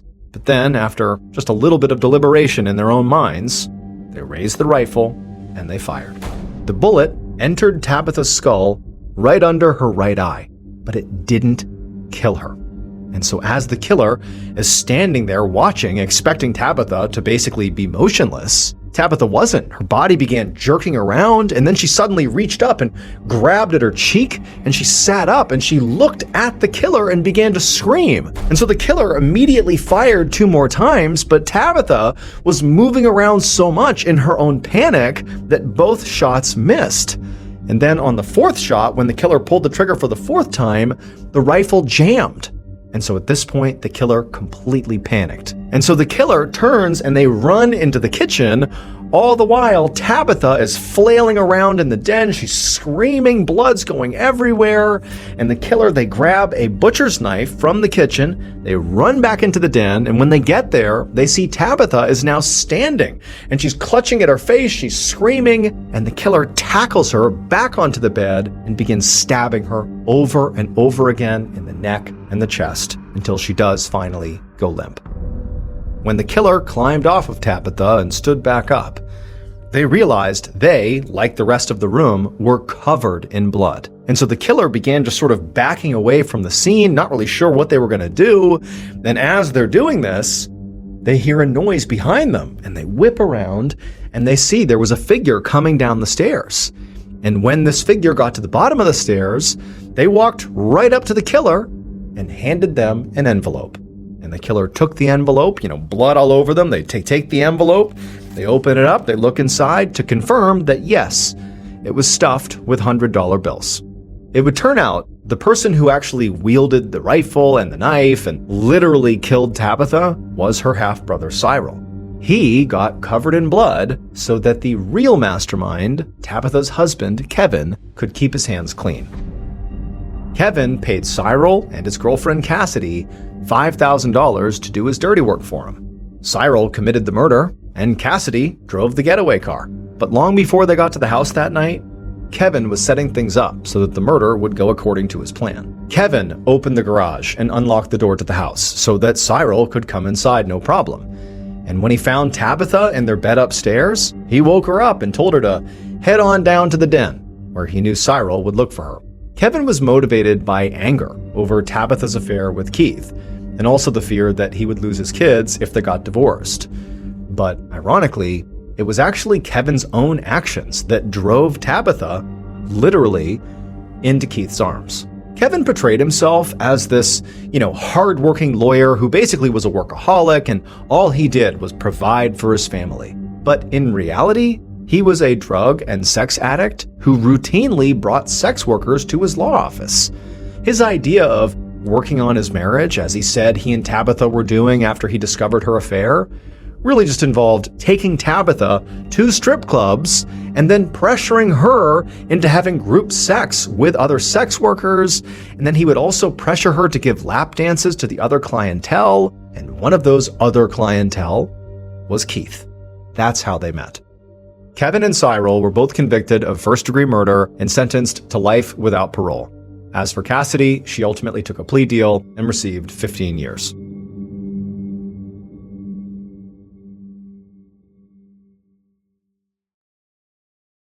A quick note about our stories. They are all based on true events, but we sometimes use pseudonyms to protect the people involved, and some details are fictionalized for dramatic purposes.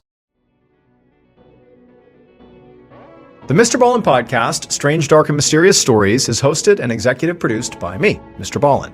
Our head of writing is Evan Allen, produced by Jeremy Bone and Cole Lacasio. This episode was written by Andrew Kelleher. Research and fact-checking by Shelley Shue, Samantha Van Hoos, Evan Beamer, Abigail Shumway, Camille Callahan, Alex Paul, Ben Fasciano. Research and fact-checking supervision by Stephen Ear. Audio editing and post-produced by Whit Lacasio and Jordan Stidham. Production support by Antonio Minata and Delana Corley. Artwork by Jessica Clogston-Kiner. Theme song, Something Wicked, by Ross Bugden. Thank you for listening to the MrBallen Podcast. And just a reminder, every new and exclusive episode we put out on the MrBallen Podcast, you can also now watch on the MrBallen YouTube channel that very same day. And trust me, some of these stories you truly have to see to believe. Again, my YouTube channel is just called MrBallen. If you want to listen to episodes 1 week early and ad-free, you can subscribe to SiriusXM Podcast Plus on Apple Podcasts or visit SiriusXM.com/Podcast Plus to listen with Spotify or another app of your choice. So that's going to do it. I really appreciate your support. Until next time, see ya.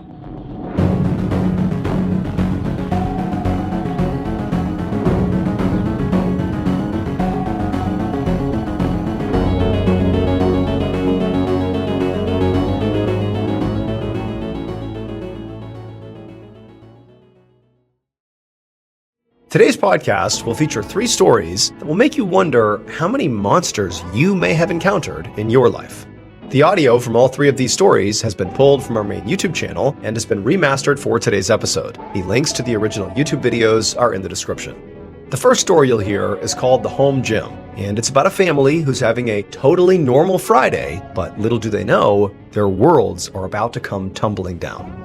The second story you'll hear is called 120 Times, and what makes the story so horrifying is that it could happen to you.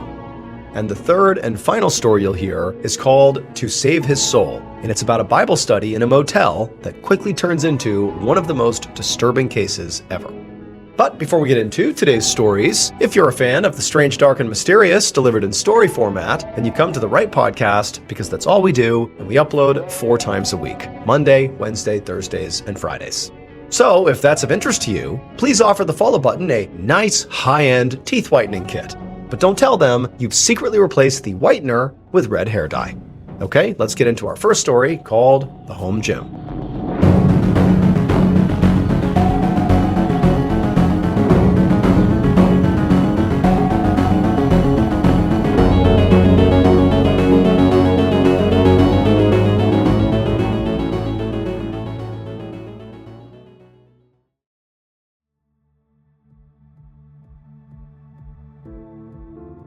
On the evening of Thursday, May 21st, 2015, a 16-year-old girl named Lily walked into the home gym inside of her house in Hong Kong looking to do a workout. Now, she sort of expected the gym would be empty and she could kind of have the run of the place, but as soon as she walked in, she saw her dad was in there and he was doing some sort of cool-down exercise on a yoga ball. So Lily's dad, whose name was Ka Kim Sun, was a doctor and a professional, and normally at this time of the day, she would never see him in the gym. He was typically locked upstairs in his study, or upstairs doing work or something, or he was just gone for the day. So for him to be here, it just didn't really line up with his schedule. And so Lily asked her dad, what are you doing here? What's going on? And her dad would tell her, well, actually, work at the hospital was really slow today, so I took off, I played some tennis with friends, and now I'm just doing some cool down exercises because I got nothing else to do. But I'll be out of your hair in a second. And sure enough, a couple of minutes later, her dad was up and out of the gym, and Lily just began her workout. The next day, May 22nd, around 1 o'clock, Lily was at home at her dining room table, sitting across from her mother, whose name was Wang Xiu Fing, and Lily was eating a snack and staring at an open textbook. Now, normally, at 1 o'clock on a Friday, Lily would be at school, but she had had the day off that day. And she had wanted to spend her day off seeing friends and just being a teenager, but her dad was really focused on her being successful academically, and he told her that absolutely not. You're not going anywhere. You are going to stay home and you are going to study all day long. You will not leave the house. That's what you're doing. So Lily just continued to stare at the textbook and basically do what her father said. And then a couple of minutes later, she actually heard her dad coming down the stairs, and he came into the dining room and he was clearly very pleased to see his daughter doing her work, or at least appearing to do her work. And he came over to her, gave her a kiss, he kissed their mother, and then he said he was off to work. And then he went out the door and he was gone. And as soon as Carl was gone, Lily's mom looked over at her and said, I'm not going to make you study all day. Come on, let's go out and have a mother-daughter shopping day. And Lily was stoked. She shut her textbook, she went and got ready, and then a minute later, she and her mom climbed into her mom's yellow Mini Cooper car and they headed out.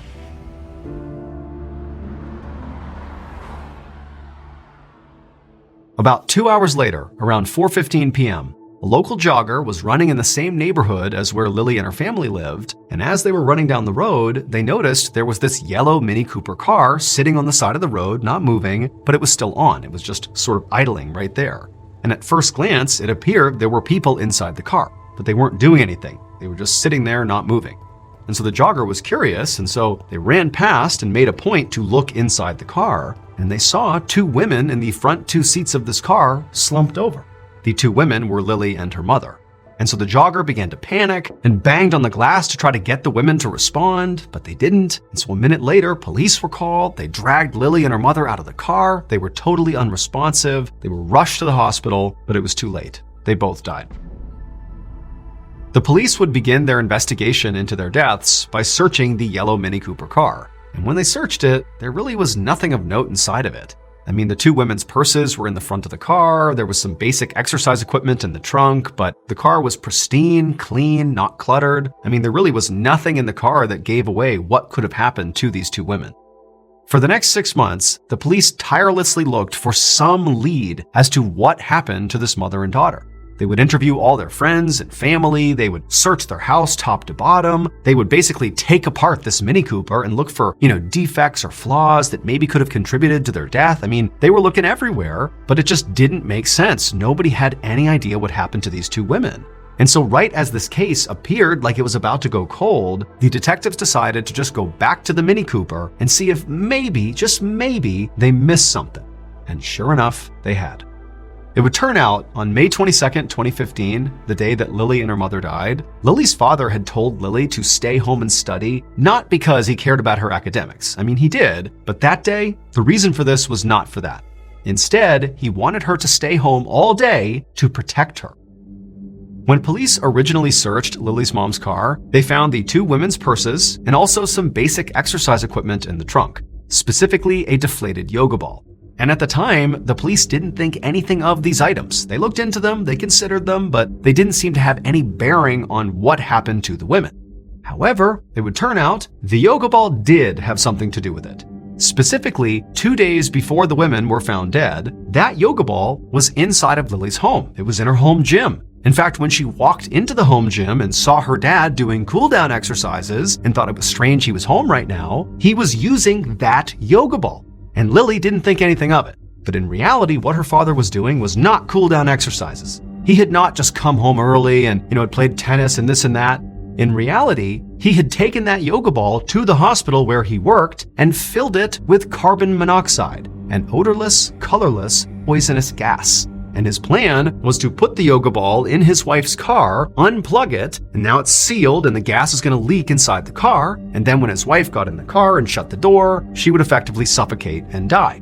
He didn't try to kill his daughter, though. He wanted her to stay home and study, i.e., don't go with your mom and get in the car. But the mother defied the father, brought the daughter along, and then after driving for only a mile, the two women collapsed and died. Ka Kim's son was arrested and charged with 2 counts of murder. He was found guilty and sentenced to life in prison. He has never explained his motive.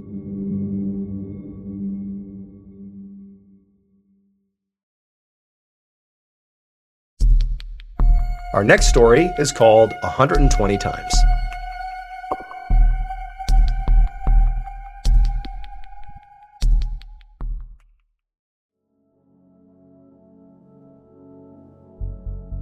In 2019, 21-year-old Samantha Josephson was a senior at the University of South Carolina.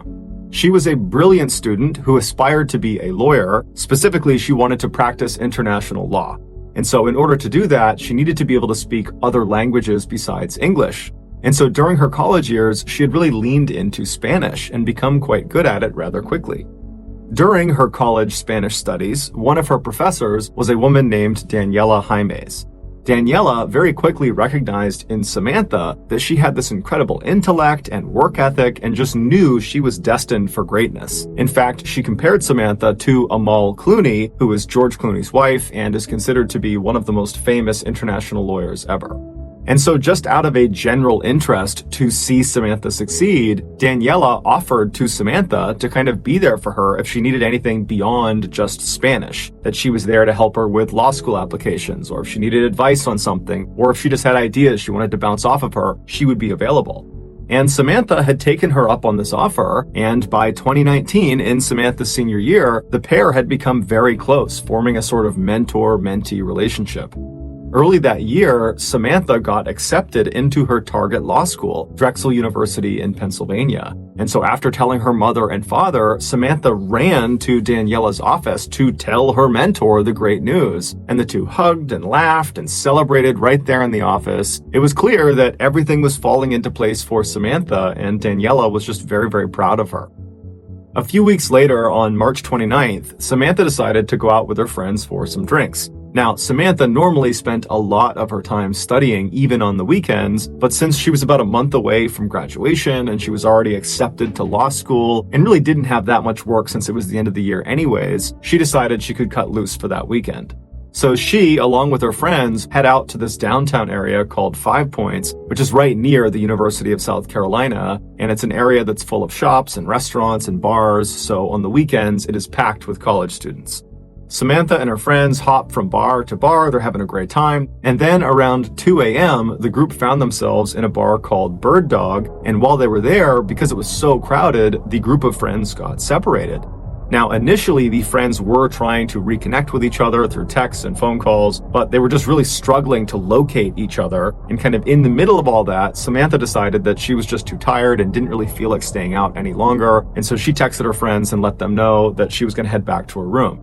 So Samantha leaves the Bird Dog bar on her own, she hops in an Uber, and she starts driving back towards her campus.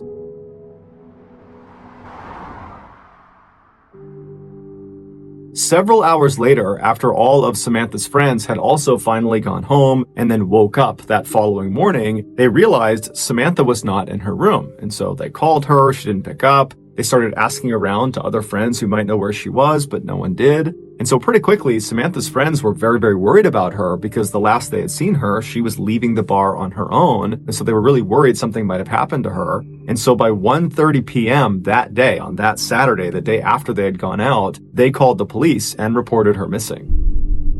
At the same time that Samantha was reported missing, there were these two men who were in their mid-20s that were located 70 miles to the east of the University of South Carolina. They were out in this forest and they were hunting for turkeys. Earlier that day, these two men, whose names were Anders and Ryan, they had had no luck actually finding these birds, and so they were getting frustrated. And so by the afternoon, they had split up and were kind of combing this forest on their own to see if they would have more luck solo. And so Ryan, he posted up next to their truck, which was parked on this dirt road that was butted up against the edge of this big forest. And Ryan, with his binoculars, was scanning out across this field that butted up against the tree line of the forest. And he was kind of scanning the tree line, but he still was having no luck finding any turkeys. And then Anders, he actually had walked into that forest, which was right next to Ryan. And he was just kind of walking around looking for the birds as well, but he too was still having no luck. And so around 4:30 p.m., Anders, who's the one in the forest, he finally is just ready to admit defeat and leave empty-handed. And so he turns around and begins walking out of the forest in the direction of Ryan. And so at this point, he's maybe 100 or 200 feet away from Ryan, but the trees are very thick and they can't really see each other. And so Anders is just kind of walking in that direction. He's not looking for birds anymore, so he's not scouting around. He's just kind of looking straight ahead. And as he's walking, something catches his eye off to the left behind some trees. It was pretty far away, but he instinctively turned and looked, and he couldn't really tell what it was. It wasn't a turkey, but it wasn't anything that should have been in the forest. And so he decided he would go get a better look. And so he turned away from Ryan and went left and started cutting through the trees. And he kept walking until his view of this thing was no longer obscured by trees. And when he got a full look at this thing that had caught his attention, he stopped where he was. He yelled for Ryan, who couldn't see him, but he yelled for him to come into the woods and look at this. And as Ryan is running into the forest to see what's going on, Anders is pulling his phone out and calling the police. When the police finally show up, they find Anders and Ryan, and they're very shaken up, and they're sitting on the back of their truck on that dirt road where Ryan had been. And so the police pull up to them, they speak to them and get directions of how to get to what they saw inside of the forest. And then the police officers walk into the forest, they follow the directions, and before long, they're looking down at Samantha. 14 hours before her body was discovered, Samantha left the Bird Dog Bar and walked out front where there's lots of other students, and she walked to this corner of this road right in front of her, and she hailed an Uber. And then the Uber car pulls up, she hops inside, and then the car backs up and drives away. Except that was not an Uber car. That was a car driven by a 24-year-old named Nathaniel Rowland, who was not an Uber driver. He was a guy who had been driving around 5 Points all night, presumably to try to trick people into getting into his vehicle, believing it was an Uber. And finally, his plan had worked. He had pulled in right in front of Samantha. She thought it was her car. She climbed in without question. And then once she was inside, she couldn't get out again because the doors were child locked. There was no way to open them unless they were opened from the outside. Now, initially, Samantha wouldn't have noticed this. She just sat in the back seat, the car backed up, it started driving, except it didn't drive towards her campus. It drove the opposite direction. And the drive from this bar to the campus was only a couple of minutes long. And so even if she wasn't really paying attention, she would have recognized fairly quickly they were going the wrong way because, again, she's expecting to get dropped off within a couple of minutes.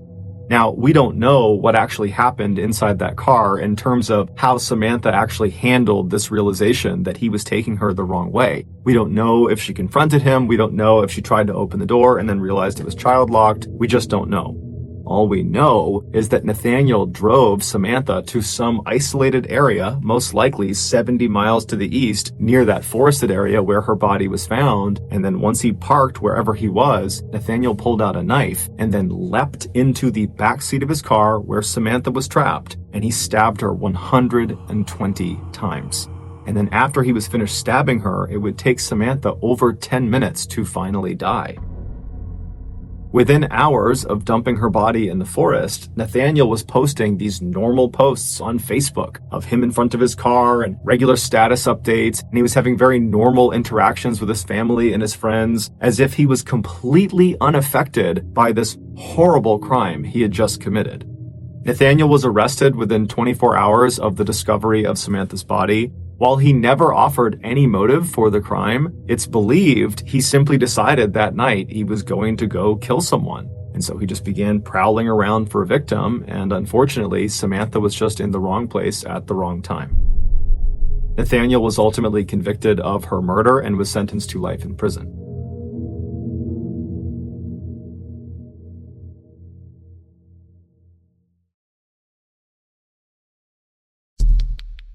The next and final story of today's episode is called To Save His Soul.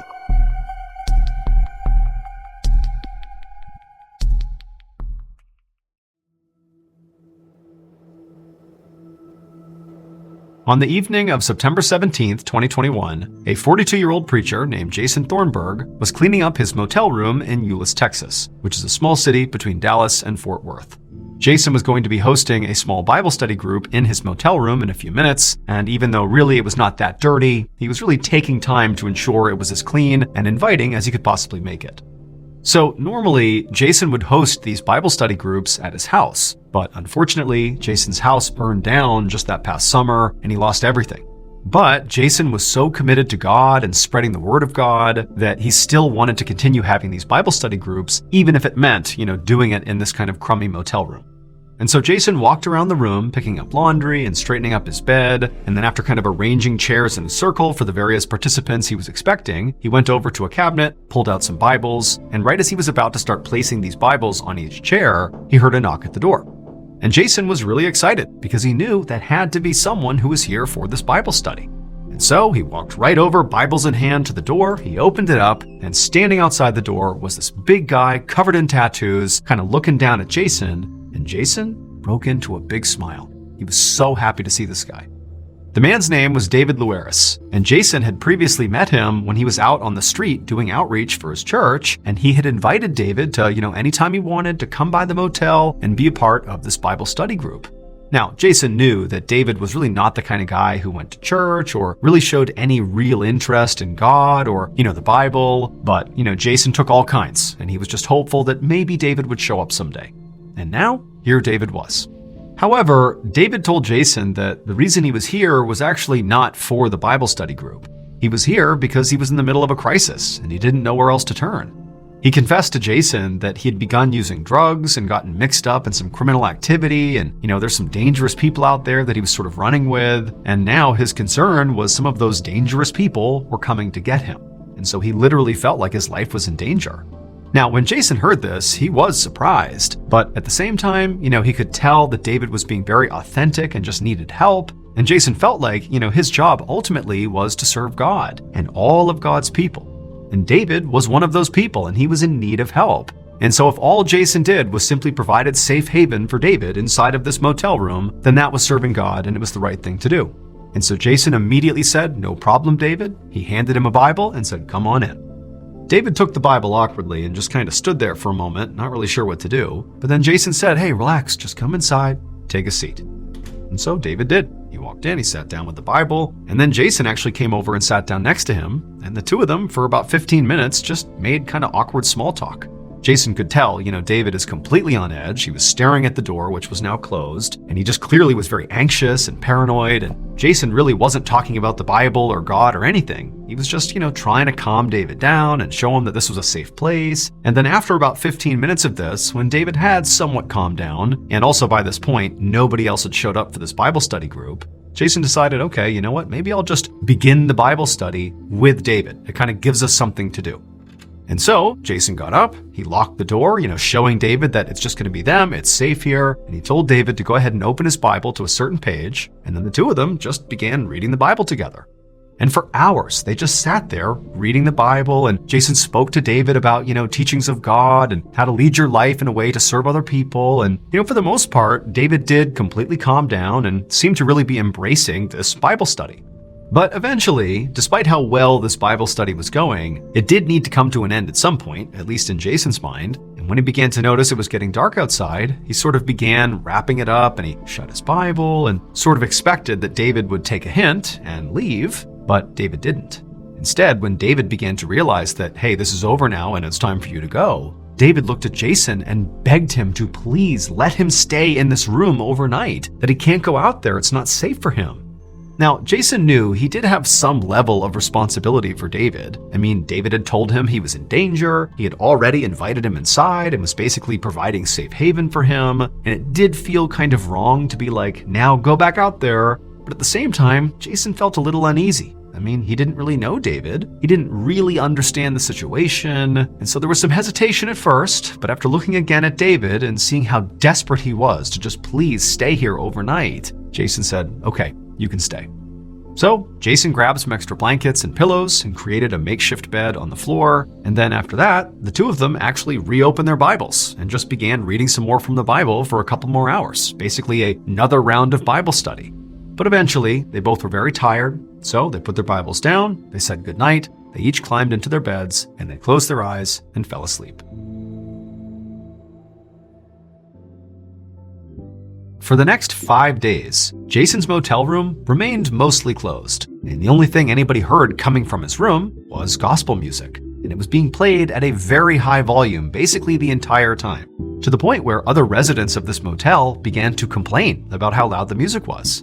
However, the owner of the motel was getting these complaints from residents who were only there for, hours at a time or days at a time. And, the room they're complaining about, Jason's room, he was a long-term resident and so had a sort of higher priority with the owner. And so the owner just didn't feel like bothering Jason. He wanted him to stay and keep paying for that room. And so the owner didn't do anything about the noise complaints. And also, the owner did know that his motel had sort of a seedy reputation. And so, generally speaking, he didn't really care too much about the music to begin with. And so over the course of these 5 days, the music kept on blasting, and really the only other thing of note, again, that happened in this period of time, was that these two other people entered Jason's motel room and didn't leave either. So basically there's 4 people in the room, they haven't come out again, super loud music, that's all going on for 5 days. And then on the 5th day, the morning of September 22nd, a single person walked out of Jason's motel room, and they were wearing a full-body hazmat suit and carrying some sort of luggage. And they would leave the motel, get in a car, and drive away. 45 minutes later, about 25 miles away from that motel, the Fort Worth Fire Department got a call about this raging dumpster fire in a residential neighborhood. Firefighters quickly got to the scene and put out the blaze, and after it was gone, they walked up to the smoky dumpster and looked inside just to get a look at what was burning, and what they saw caused them all to back up and call the police. It would turn out David was right when he said he was in danger. However, what he didn't understand is hiding out in Jason's motel room was not going to protect him from that danger.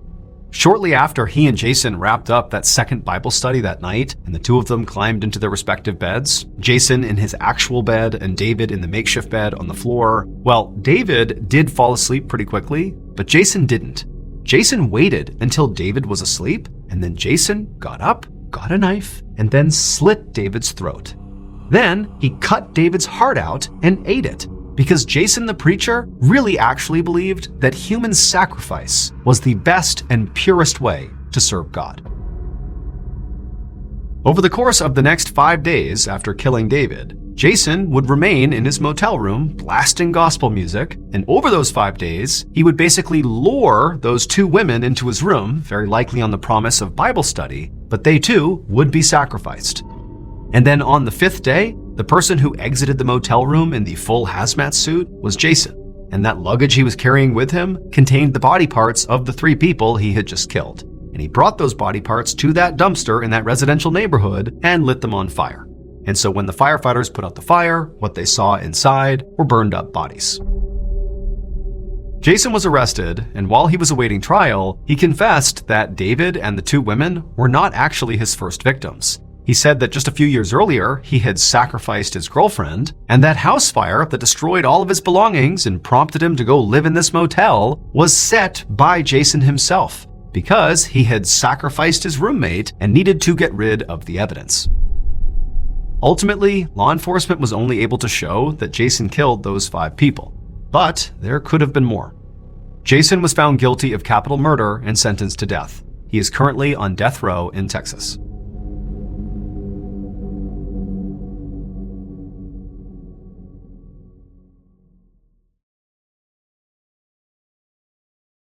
A quick note about our stories. They are all based on true events, but we sometimes use pseudonyms to protect the people involved, and some details are fictionalized for dramatic purposes. The MrBallen podcast, Strange, Dark, and Mysterious Stories, is hosted and executive produced by me, MrBallen. Our head of writing is Evan Allen, produced by Jeremy Bone, research and fact-checking by Shelley Shue, Samantha Van Hoos, Evan Beamer, Abigail Shumway, and Camille Callahan. Research and fact-checking supervision by Stephen Ear. Audio editing and post-produced by Whit Lacasio, Jordan Stidham, and Cole Lacasio. Production coordination by Samantha Collins. Production support by Antonio Minata and Delana Corley. Artwork by Jessica Clogston-Kiner. Theme song called Something Wicked by Ross Bugden. Thank you for listening to the MrBallen podcast. And just a reminder, every new and exclusive episode we put out on the MrBallen podcast, you can also now watch on the MrBallen YouTube channel that very same day. And trust me, some of these stories you truly have to see to believe. Again, my YouTube channel is just called MrBallen. If you want to listen to episodes 1 week early and ad-free, you can subscribe to SiriusXM Podcast Plus on Apple Podcasts or visit SiriusXM.com/Podcast Plus to listen with Spotify or another app of your choice. So that's going to do it. I really appreciate your support. Until next time, see ya.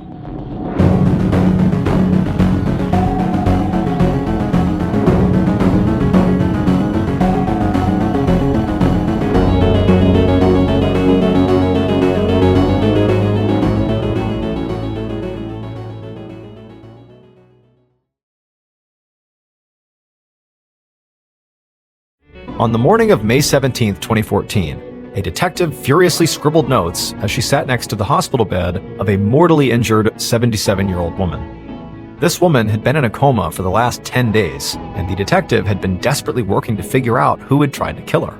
And now that the woman had woken up, the detective was finally getting the chance she'd been waiting for, to ask her victim directly what happened. But right as the woman was about to say something, she stopped. Her eyes were wide with panic, and she just told the detective that she was afraid. She did have a lot to say, and she wanted to say it to police, but she said she couldn't say it here, not at the hospital. And then she looked around one more time and just told the detective she was still in danger. But before we get into that story, if you're a fan of the strange, dark, and mysterious delivered in story format, then you've come to the right podcast, because that's all we do, and we upload twice a week, once on Monday and once on Thursday. So if that's of interest to you, please take the follow button out for a beach day, but make sure you first replace their sunscreen with cooking oil. Okay, let's get into today's story.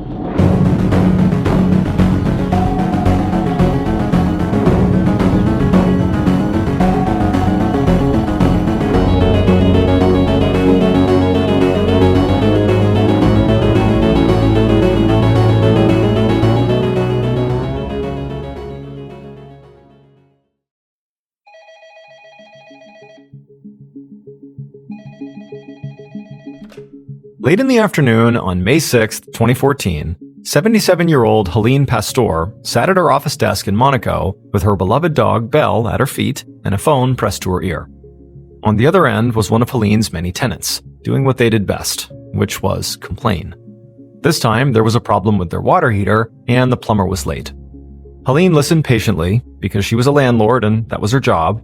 But when her tenant was finished, Helene told them in a soft but firm voice that the plumber would be there eventually, and they were not too important to wait. Then she hung up. Now, Helene knew her tenant would not like that comment, but she also didn't have patience for entitled wealthy snobs. But unfortunately for her, she actually spent a lot of time with people like that because Helene was actually the single richest woman in Monaco and therefore attracted a lot of these people. So Monaco is a country located on the Mediterranean coast, and it's surrounded on three sides by France. So the two countries share a lot of cultural similarities. But Monaco is very small, just under a mile wide, and has only about 39,000 citizens. And many of those citizens are incredibly wealthy. It's essentially a country of millionaires and billionaires living in luxury condos and high-rises that cover the entire tiny coastline. And Helene and her family, the Pastors, owned most of those condos, which meant they had thousands of high-income tenants and were among the wealthiest landlords on the planet.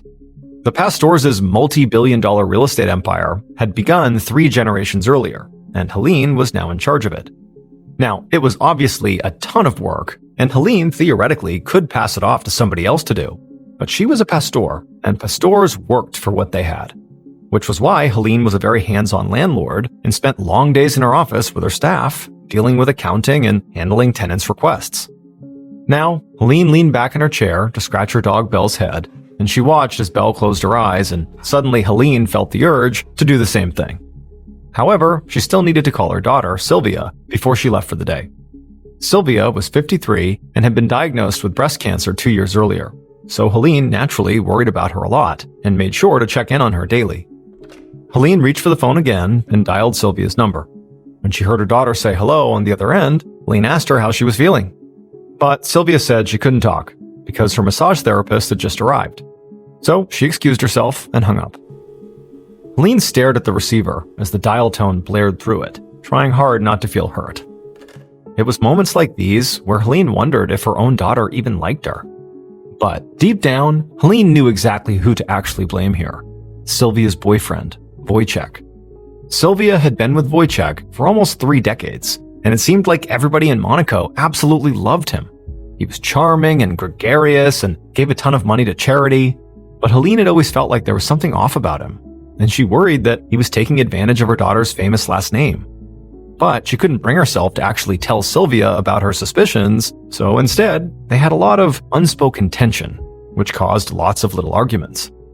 Helene looked over at the time, then stood and smoothed out her Chanel suit. She needed to get on with it if she wanted to see her son, Gildo, tonight. Gildo had been at the hospital for the last few months after having a stroke, and so Helene visited him daily, making the 45-minute drive from Monaco to where he was hospitalized in Nice, France. Now, the daily commute was a lot, especially because Helene was always so busy, but she never even considered doing anything else. Gildo was 47 years old, but he was still her child, and the whole ordeal had been awful and emotional for Helene, especially on top of Sylvia's cancer diagnosis. Seeing her children suffer like this had reminded Helene that money really couldn't save you from everything, even in Monaco. Helene grabbed her very expensive Hermes purse, then told her dog Belle it was time to go. Helene and Belle walked out the door of her office and climbed into a black minivan that was waiting on the curb. As soon as Helene slid into the back seat, she was greeted by her 64-year-old driver, Mohammed Darwich. Mohammed had been working with Helene for the past 15 years, and while he primarily was her driver, he also did cooking and other things, and basically whatever Helene needed, which sometimes was just to be a friend. And that's really what she needed today. So the two spent the 45-minute drive to Nice talking about their kids. Helene filled him in on Sylvia's cold shoulder that day and how she was also feeling relieved that Gildo might be released from the hospital soon. Then Mohammed told her about how he was missing his own daughter, who lived back in Egypt with her mom. And he also updated Helene on his son, Wissam, and how he liked living in France. Their conversation made the drive go a lot faster, and before Helene knew it, they were at the hospital. By about 6 p.m. that night, Helene was sitting by Gildo's bedside, helping him drink some water. Like his mother, Gildo had been both blessed and cursed with the Pastor work ethic. Despite all the family money, Gildo was constantly starting new ventures and investing in businesses. His latest thing was a new electric racing car, and he really wanted to focus on it, but obviously he couldn't because he was in the hospital. And Helene knew that. She knew that this hospitalization had been really hard for him, not just physically, but, sort of emotionally. He wanted to get back to work. Gildo was awake and alert, but he was still partially paralyzed, and he couldn't speak very well. Helene sat with her son, talking to him and checking in with his doctors, and after about an hour, she kissed his forehead and told him she would see him soon. Just after 7 p.m., Helene left the hospital and walked over to the minivan where Mohammed was. She climbed into the front passenger seat this time because Belle had stretched out in the back seat. Mohammed started the car and began making his way out of the lot towards the busy streets of Nice. The exit was very congested, with cars trying to get around one another and pedestrians kept crossing the street.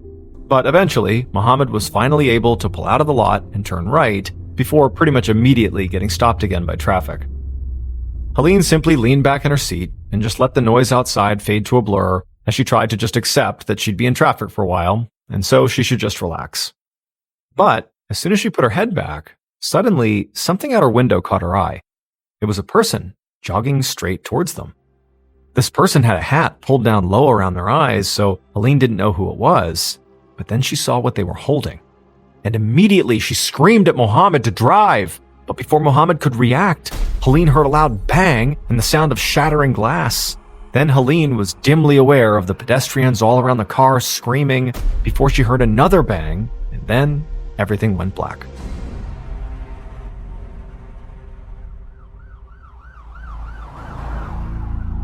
About 15 minutes later, the commissioner of the Nice police, Philippe Frisson, pulled up to the hospital with the sirens on. He'd been in his office, about to finish up for the day, when he had heard a call about potential shots fired, but he had no idea how serious it was. So when he got to the scene, he parked and jumped out of his car, and the first thing he saw was this big crowd of people gathered on the street right across from the hospital. And they all appeared to be staring at this parked black minivan with Monaco plates and a shattered passenger side window. Frisson jogged over. He was the first officer on the scene, but a firefighter standing by the minivan told him a few details based on what he'd seen and what the crowd had been saying. Apparently, a man dressed in black had come out of nowhere on foot and fired 2 shots into the minivan, hitting both the man and the woman who were inside, both in the head.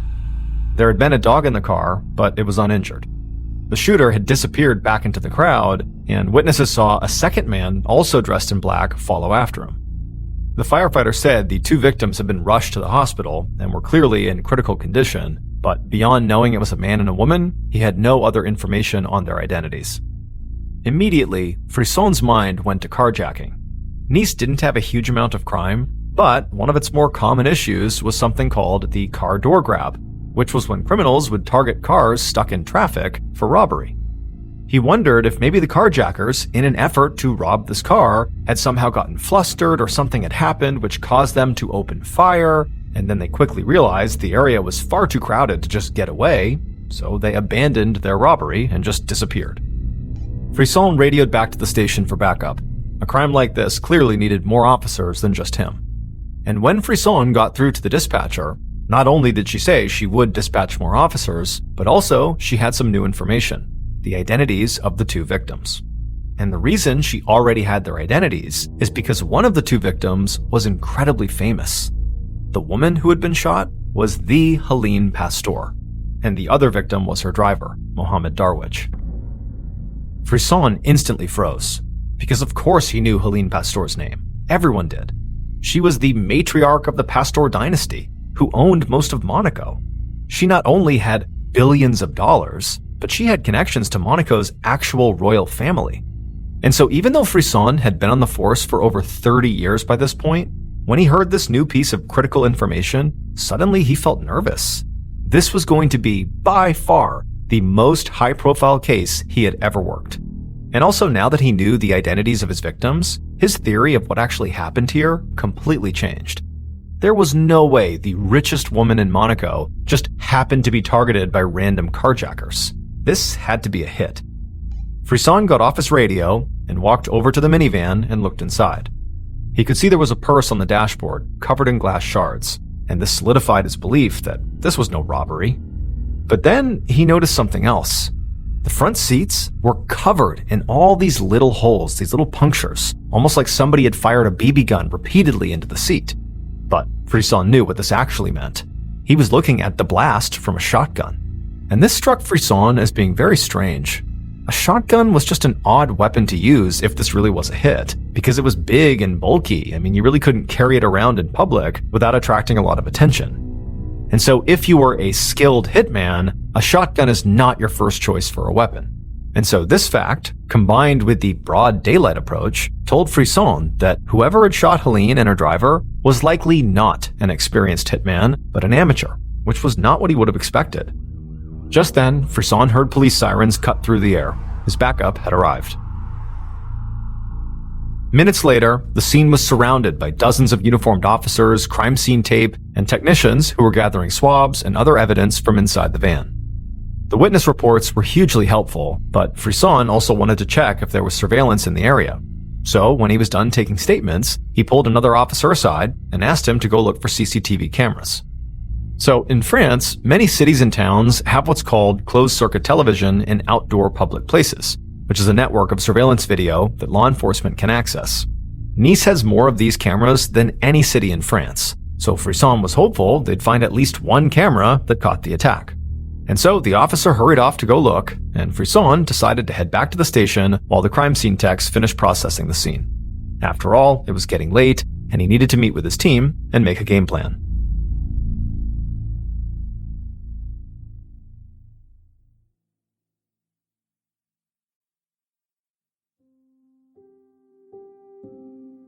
A few hours later, Frisson was back at the station talking to his team, which now included one of the city's very best detectives, investigator Catherine Messineo. At this point, both of their victims, Mohammed and Helene, were in comas, and their attack was already the leading news all around Europe. The actual Prince of Monaco had already issued a statement of support for the Pasteurs. But Frisson wasn't worried. Of course there'd be pressure. But he knew he would have some answers soon, because police had already found 2 CCTV cameras at the scene that likely recorded the whole shooting. And so Frisson was waiting on that footage, but in the meantime, he wanted to speak to Helene's immediate family and friends to see if maybe she had any enemies. Helene's children, Sylvia and Gildo, would likely know if there was anybody who wanted their mother dead. But Frisson also knew that Sylvia and Gildo were not just sources of information. They were also suspects. Now, Frisson did not have access to the details of Helene's estate, but he knew enough about the family to guess that whatever inheritance Helene left behind was likely in the billions, which meant her death would likely make Sylvia and Gildo billionaires. Now, Frisson didn't think that either of them had actually pulled the trigger. To start with, the shooters were apparently male, and Sylvia was a woman. And secondly, Gildo was in the hospital, like he was very unwell after his stroke. However, what Frisson did think was that both of these siblings had the motive and certainly the means to hire somebody else to do the shooting on their behalf. However, Frisson had one big problem. Sylvia and Gildo, and all of the people he wanted to speak to, lived in Monaco. Since Frisson and his team were French and his crime had happened in France, they had no jurisdiction there. They could not just walk up to citizens of Monaco, especially very notable citizens like the Pasteurs, and demand an interview. So, in order to talk to Helene's children and her inner circle, they really couldn't even imply that they were suspects. They had to treat them really nicely and just hope they cooperate. The next morning, Frisson sat inside of a very expensive-looking living room in one of the Pasteurs' many Monaco apartment buildings. He had been up all night and was basically running on pure adrenaline. But he hoped it was worth it, because across from him on the other couch was Helene's daughter, Sylvia, and her 64-year-old boyfriend, Wojciech. A large white dog paced around them. It was Helene's dog, who had been in the car during the shooting. When Frisson had reached out to Sylvia and Wojciech for this interview, they were both eager to give it. And now, sitting here face to face with them, it seemed fairly obvious that they were completely devastated by what happened. Sylvia appeared to be somewhere between shock and panic, but appeared to be doing everything she could to try to stay calm. She kept taking deep breaths and looking out the living room window at the view of the Monaco harbor. As for Wojciech, he kept a hand on hers at all times, although Frisson couldn't tell if the gesture was protective or possessive. Frisson wanted to tread carefully here, because Sylvia and Wojciech could actually just kick him out at any moment, and he couldn't do anything about it. And the last thing he needed was a headline that said the French police were bullying the Pasteurs. So he started with just some light background questions about Helene. And in a shaking voice, Sylvia described her mother as tough, but incredibly generous. She admitted that she and her mom actually did fight a lot, but it was just over silly things, and they were actually very close.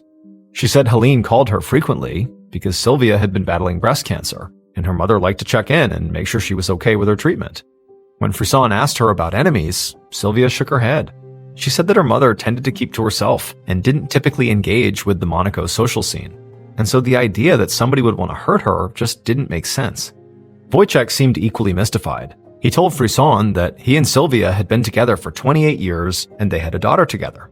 And so he knew Helene very well, and she was a very involved grandmother, and so he said that he and Helene had always had a great relationship, and, he said that she had always been very generous with his family financially, even though he had his own businesses and income, separate from the Pasteurs. The mention of finances made Frisson perk up.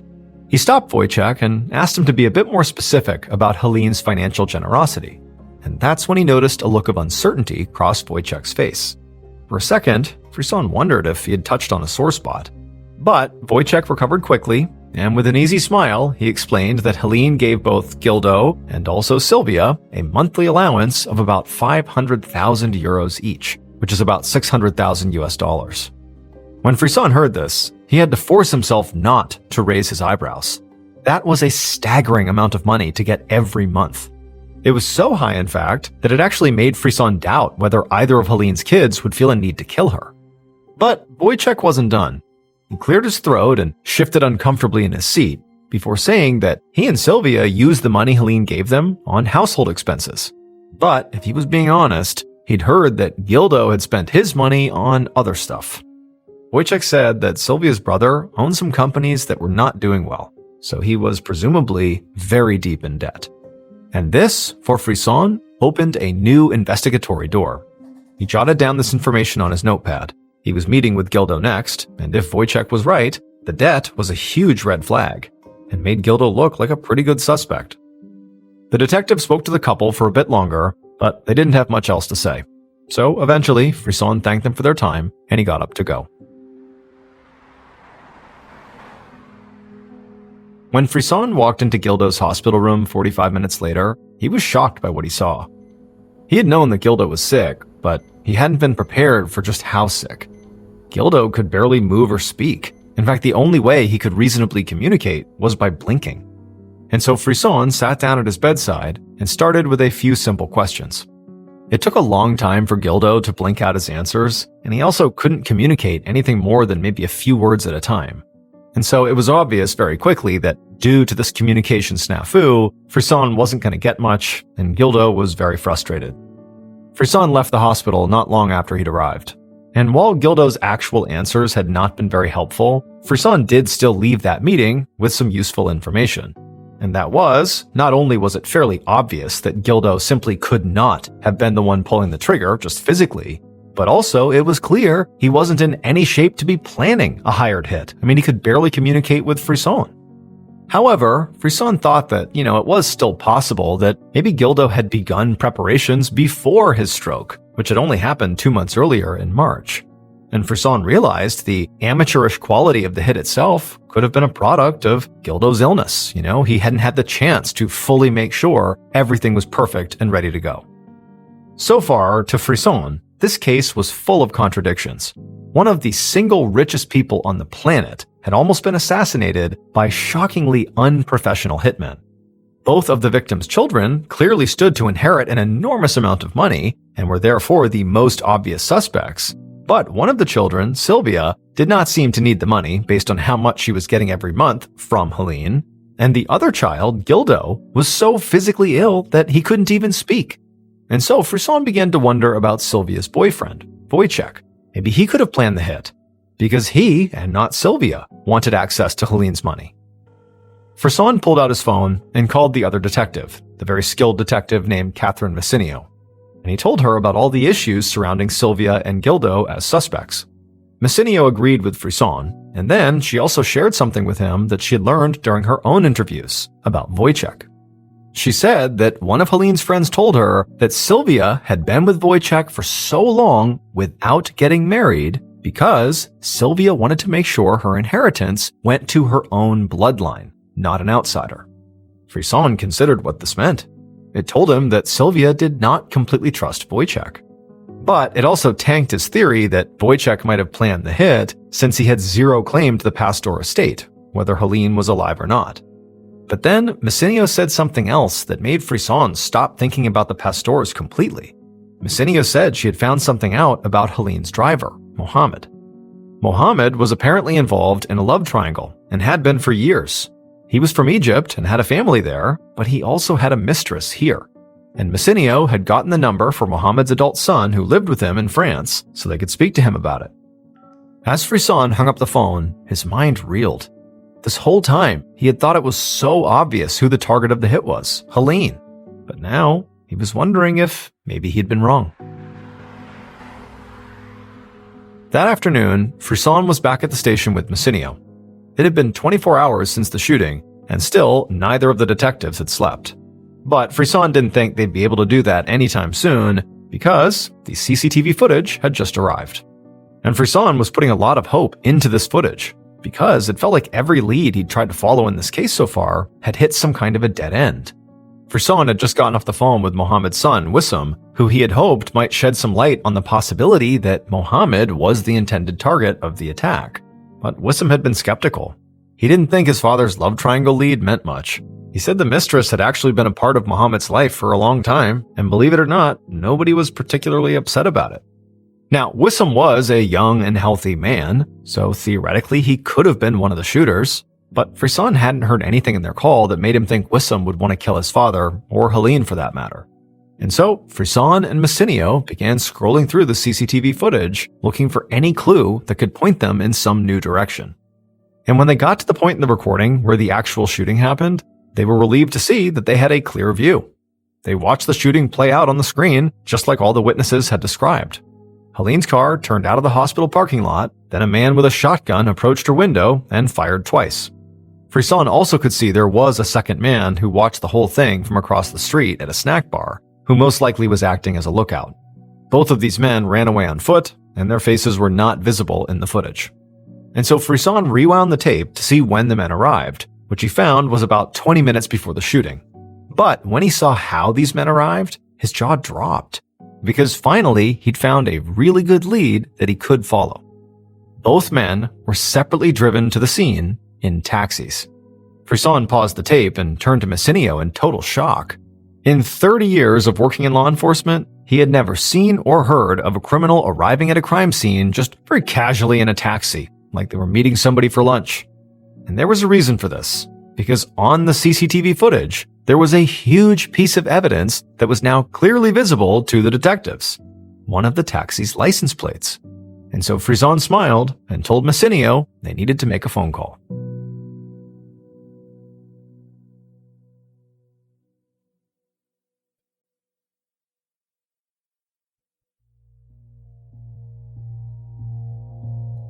That evening, Frisson, Messinio, and a group of officers rushed into the lobby of the Hotel Azur in Nice. In Frisson's hands was a photo of both of the shooters. After calling the taxi company, everything had moved really fast. The taxi dispatch had a record of the rides and gave detectives the mobile numbers used to book each cab. It hadn't taken long for Frisson's team to connect those numbers to two burner phones that were purchased just hours before the shooting at a store about 2 hours away from the hospital in a French city called Marseille. The police were able to access the CCTVs near that store and literally watch the shooters leave with their phones and catch a train to Nice. And best of all, one of the cameras at the train station gave the police a very clear shot of the shooters' faces. Neither of them were Helene's or Mohammed's relatives, which didn't surprise Frisson since he was sure this had to be a hired hit, even if it was sloppy. But in order to find out who masterminded this attack, he needed to ID these two shooters, which was why he was now at this hotel.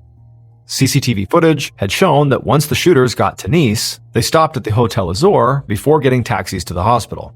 So Frisson approached the reception desk with the picture and asked the person manning it if they had seen the men in the photo. The person seemed confused, but he said yes. Those men had rented 2 separate rooms the day before, but they had already left. Frisson wrote down the names the receptionist gave him, but neither were familiar. Then he and Messinio split up to go search the rooms. Moments later, Frisson and some officers hurried into a very clean hotel room. The teller at the front desk had told him that this would be the case. The maids had already been in and out of these rooms. But actually seeing it cleaned up was still very disappointing for Frisson. If there had been any evidence here, it likely had been thrown out with the cleaning service. But just then, he heard an officer call out from the bathroom. Frisson went in there, and he found one of his officers pointing to the shower, where a used bottle of shower gel was sitting on the side of the tub. Frisson couldn't believe it. He knew no other guests had been in these rooms since the shooters had been, which meant that gel was one of theirs. The maid must have just missed it during the cleaning. Frisson told the officer to bag it. It was a long shot, but he wanted to get it sent to a lab and tested right away for DNA. Maybe it could lead them to one of their shooters. They left the hotel soon after, at which point Frisson decided it was time to finally get some sleep. On May 16, 2014, investigators Frisson and Messinio paced around Frisson's office, Every now and then, they would glance over at a document that was laying on his desk. It had only been 10 days since Helene and her driver Mohammed were shot outside a hospital in Nice, France. Helene was still alive and in a coma, but Mohammed had died, which made Frisson the official lead of a murder investigation. Which was daunting, but Frisson felt like they were close to breaking this case, because the document sitting on his desk right now told him that the shower gel they collected during a search of the shooter's hotel rooms actually did have DNA on it, and it had matched to somebody in their system, a 24-year-old man named Samin Saeed Ahmed. And then, through a series of phone taps, they'd managed to figure out the name of Samin's accomplice, a 31-year-old man named Al-Hayir Hamadi. The names were different from the ones the hotel had given Frisson, so the men must have used pseudonyms when they checked in. Both of them had prior criminal records, and like Frisson had suspected, they were not professional killers, just petty criminals and drug dealers from a neighborhood in Marseille that had the highest crime rate in the country.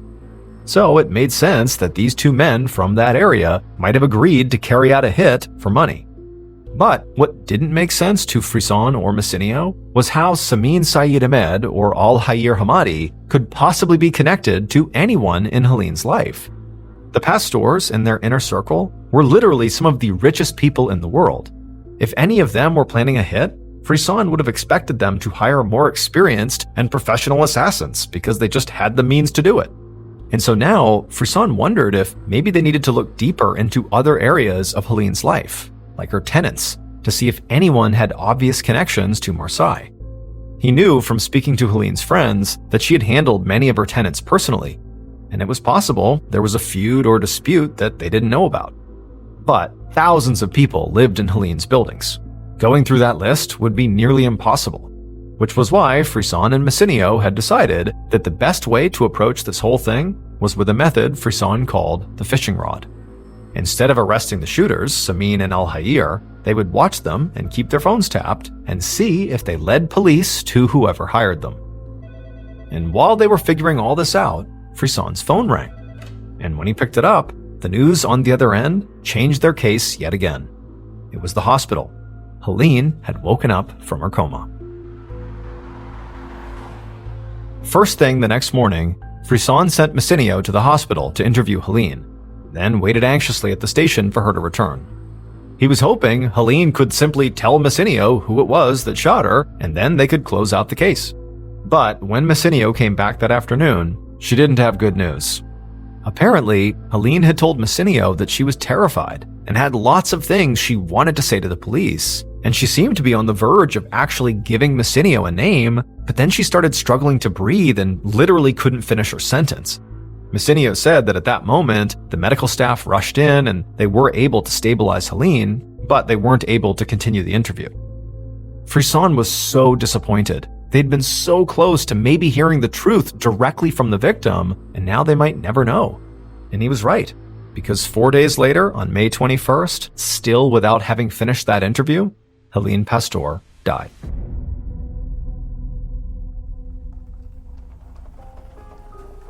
Two weeks later, in early June, Frisson parked his car and walked inside the station to start his day.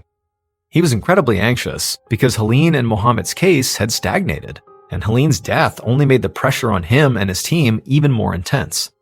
The public in both France and Monaco were demanding answers, and so too were Helene's family and also members of the royal family. Frisson still had his team watching the shooters and tracing their phone calls, but so far they hadn't gotten any more leads from that. They were also working down that huge list of Helene's tenants, but hadn't found anyone with the kind of motive they were looking for. Now, that didn't mean they wouldn't, but right now, none of the people they were seeing fit as suspects. Now, Frisson had not totally eliminated his very first suspects, Gildo, Sylvia, and Wojciech, but Frisson just didn't feel like any of them stood out above the rest. Now, Gildo potentially needed some big windfall because of alleged money problems, although Frisson had not actually confirmed that with bank records. But Gildo's very poor health made it basically impossible for him to have been one of the shooters, and also made it extremely unlikely he could have orchestrated the hit. There was Sylvia, who also got a big inheritance from Helene's death, but she already had a massive monthly allowance when her mother was alive, and it just didn't seem like she was desperate for cash. As for Wojciech, he wasn't married to Sylvia, so he had no legal claim to the Pastor estate. so Helene's death didn't do him any good. Plus, he also benefited from the massive allowance that Sylvia got because they were a couple. Now, all of this would be cleared up if Frisson could look at the pastor's finances and see who actually needed a payday. But Helene's inner circle lived by different rules than the average person. They were some of the richest people in the world, and their status and money insulated them from almost everything, even the law. Basically, because of their status, they didn't have to share their personal information with the police. And all of this was swirling around Frisson's head as he stepped inside the station. But as soon as he did, he saw Messinio hurrying towards him with a piece of paper in her hand. It was covered in lines of numbers that Frisson right away recognized as a call log. And Messinio explained that they had traced one of Alhair's recent calls and finally found a link to Monaco. The guy he called was somebody named Pascal Doriac, and unlike the shooters, Pascal had direct ties to Monaco. He was a personal trainer, and some of his clients were elite families who lived there, and a few of those clients were also people that Frisson and his team had examined in connection with the murders. Frisson grabbed the piece of paper and reread its contents before he looked back up at Messinio. They needed Pascal's phone records right now, because if they could see who Pascal regularly called and when, they might be able to figure out who ordered the hit. Later that day, Frisson sat at his desk staring at a name written on a piece of paper. He had gotten access to Pascal's phone records and discovered that every time there had been a significant event in this case, like the actual shooting or the days of Mohammed or Helene's death, Pascal had texted the same number. And now that Frisson knew who that number belonged to, he realized he had been at least half right this whole time. Because in Monaco, everything really was about money. Based on the police investigation, multiple confessions, video surveillance, and bank records, here is a reconstruction of what police believe happened to Helene Pastor and Mohammed Darwish on the evening of May 6, 2014.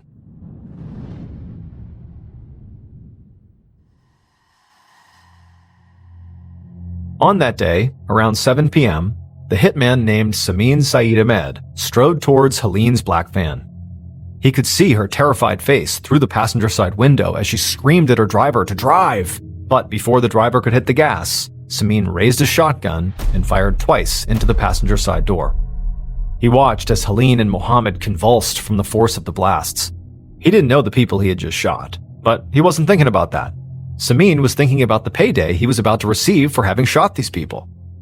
Once Helene and Mohammed slumped over in their seats, Samin turned and sprinted in the other direction as fast as he could, knowing that his accomplice, Alhair, would follow shortly after, just like they planned. As Samin ran, he pulled his baseball hat down over his eyes, hoping that would be enough to avoid any cameras that might be in the area. He ran through the streets of Nice, eventually slowing to a walk before getting to his hotel. Once inside, he sat down on his bed to call the man who had hired him. Somewhere across the city, Pascal Doriac heard his phone ring, and he told the client he was with that he'd be right back. He then hurried out of the personal gym he had been in and stepped into a marble hallway before picking up the call. Then, he listened as Samin told him the good news. The job was done. Pascal smiled and ended the call, and noticed that for the first time in months, his hands had stopped shaking. Even though he originally had been hired to actually carry out the hit on Helene, he wasn't a killer. He didn't have the kind of money his clients did, but he'd been part of their world for a long time. So he knew if you don't want to do something yourself, you get somebody else to do it. And now it was all over, and it sounded like everything had gone according to plan. So Pascal looked down at his phone and texted the real killer. That is, the person who'd actually ordered the hit in the first place. Seconds later, the real killer heard their phone buzz as a text came in. The sound made their heart pound. They knew it was their trainer, Pascal, and so they were incredibly nervous as they picked up the phone to read the message. But when the real killer read what it said, they just smiled, feeling a sense of relief wash over them that they hadn't felt in years, because their plan had worked. Then they sank back into their comfy, expensive couch and looked out their window at an amazing view of the Monaco harbor. It would turn out, Sylvia's boyfriend of 28 years, Wojciech Janowski, was lying about everything. Because it was Wojciech, not Gildo, who was drowning in debt. Wojciech claimed to be the successful businessman, but really, all the companies he was involved in were failing and in deep financial trouble. And this had been going on for years. Wojciech had been swindling his girlfriend Sylvia out of her assets and monthly allowance just to stay afloat. And when Sylvia was diagnosed with cancer 2 years ago, he panicked. They weren't married, so if Sylvia died, he'd lose everything. He believed if Sylvia inherited the family fortune all at once, he could steal it from her and wipe out his debts before she died. Wojciech had also lied to investigators about his relationship with Helene. In truth, they hated each other, and Helene was very suspicious that Wojciech was after the Pastor family fortune. That's why she had told the police she was afraid when she woke up from her coma. She was afraid of Wojciech. In 2018, Wojciech was found guilty of murdering both Helene and Mohammed and sentenced to life in prison. The other accomplices, Pascal Doriak, Samin Saeed Ahmed, and Al-Hayir Hamadi, all received between 22 years and life in prison. Gildo eventually recovered from his stroke and moved to the United States, while Sylvia would give Mohammed's son a job and would let his family live in one of her properties.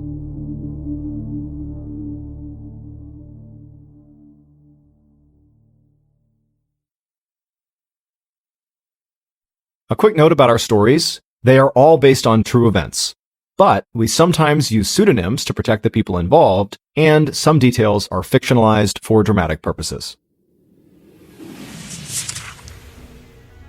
The MrBallen podcast, Strange, Dark, and Mysterious Stories, is hosted and executive produced by me, MrBallen. Our head of writing is Evan Allen. Our head of production is Zach Levitt. Produced by Jeremy Bone. This episode was written by Zeth Lundy.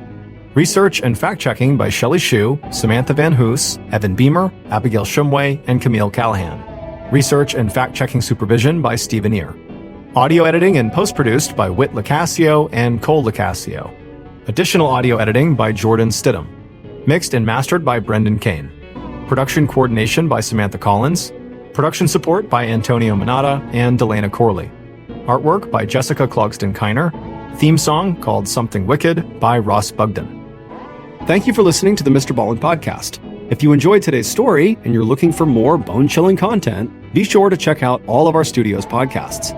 There's this one, the MrBallen podcast, as well as MrBallen's Medical Mysteries, Bedtime Stories, Wartime Stories, Run Fool, Redacted, Late Nights with Nexpo, and A Twist of History.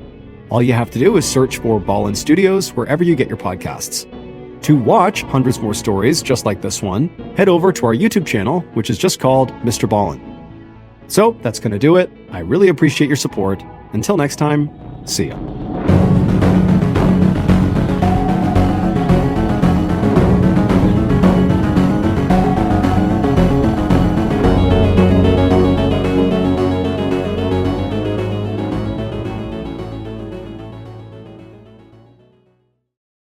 Today's podcast will feature 3 stories about terrifying discoveries people made that would change their lives forever. The audio from all 3 of these stories has been pulled from our main YouTube channel and has been remastered for today's episode. The links to the original YouTube videos are in the description. The first story you'll hear is called Cutting It Close, and it's a stark reminder to never get into a car with a stranger. The second story you'll hear is called The Box, and it's about a woman who receives a mysterious box from her neighbor. And the third and final story you'll hear is called What's That Smell? And it's about a dad who discovers a horrifying secret in his family's apartment. But before we get into today's stories, if you're a fan of the Strange, Dark, and Mysterious delivered in story format, then you've come to the right podcast because that's all we do and we upload twice a week, once on Monday and once on Thursday. So if that's of interest to you, please sneak into the Amazon Music Follow Button's house and reverse all their doorknobs so they turn the wrong way. Okay, let's get into our first story called Cutting It Close.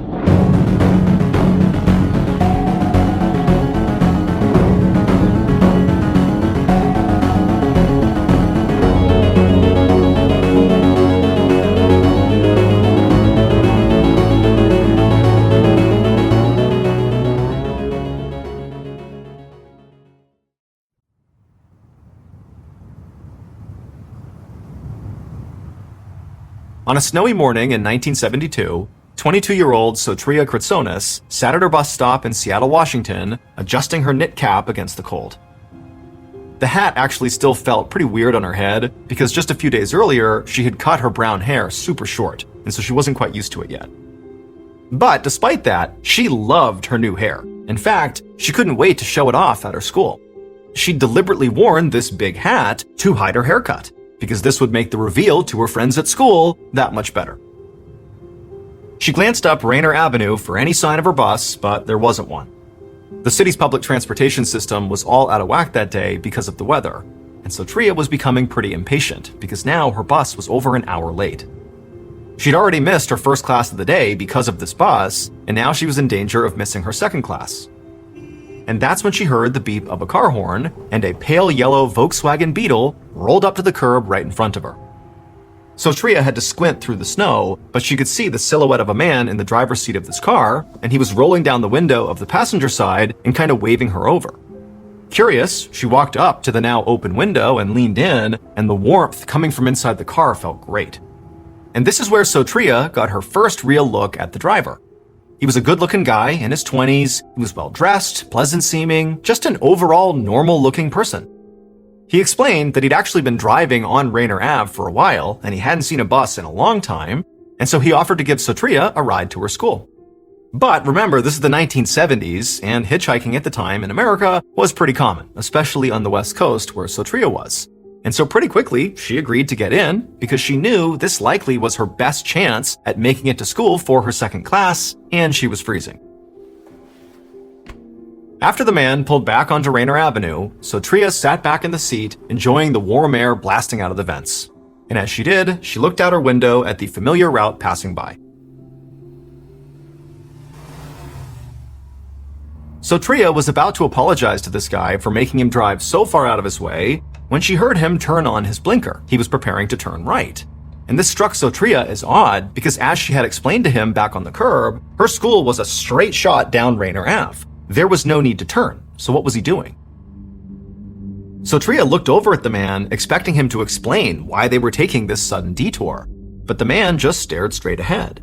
And then a moment later, she heard the blinker turned on again, and she looked up and saw they were about to merge onto Interstate 5 southbound, which was definitely not the way to Sotria's school. And now Sotria felt a pang of fear. She opened her mouth to tell this guy he was going the wrong way, but he cut her off. And he looked at her and he said, "You know, it's a terrible idea to take a ride from a stranger." The man kept on talking as he merged onto the highway, but Sotria was not listening at all. Instead, she was fixated on what he was doing with his right hand. His left hand was on the wheel, but with his right hand, he was fishing for something underneath his seat. And so Sotria's mind began to race. Without taking her eyes off of this man and what he was doing, she traced with her hand and felt for the door handle, but she couldn't feel it. And then she turned and realized there was no door handle. It had been removed. Just then, the man stopped rummaging around underneath his seat. Whatever he was looking for, he had found it. The man sat partway up and looked at Sotria with his hand still hidden behind one of his legs and a determined but emotionless expression on his face. At this point, Sotria felt her heart hammering so hard in her chest that she was worried she might pass out from terror. All she could think about was, what is he hiding behind his leg? What was underneath his seat? But then, something strange happened. The man's face changed from determined and almost cruel to confused. Sotria watched as his eyes darted up to the top of her head. The man told Sotria to take off her hat, and with trembling hands, she did as she was instructed, although she had no idea why he was asking. And when the hat was off her head, the man looked shocked, and he dropped whatever it was he had found back under his seat, and Sotria heard it land with a heavy metallic thud, but she couldn't see it. There was a long, tense silence, and then when the man finally spoke, he just said, "Why did you cut your hair?" The man immediately got off the highway and drove fast to Sotria's school. When they got there, he opened up the door for her and told Sotria to get out and said she was lucky. Then he drove away.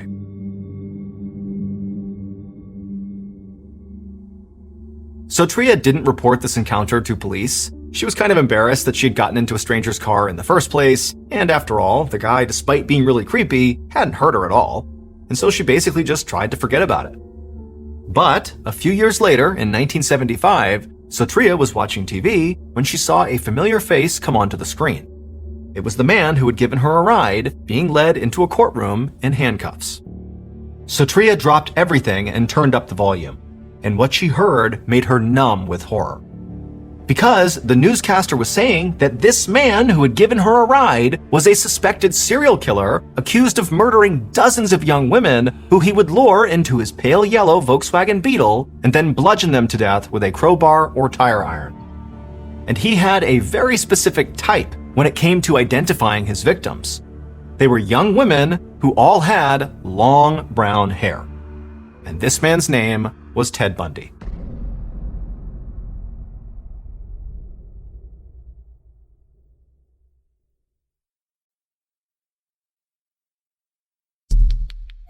Our next story is called The Box.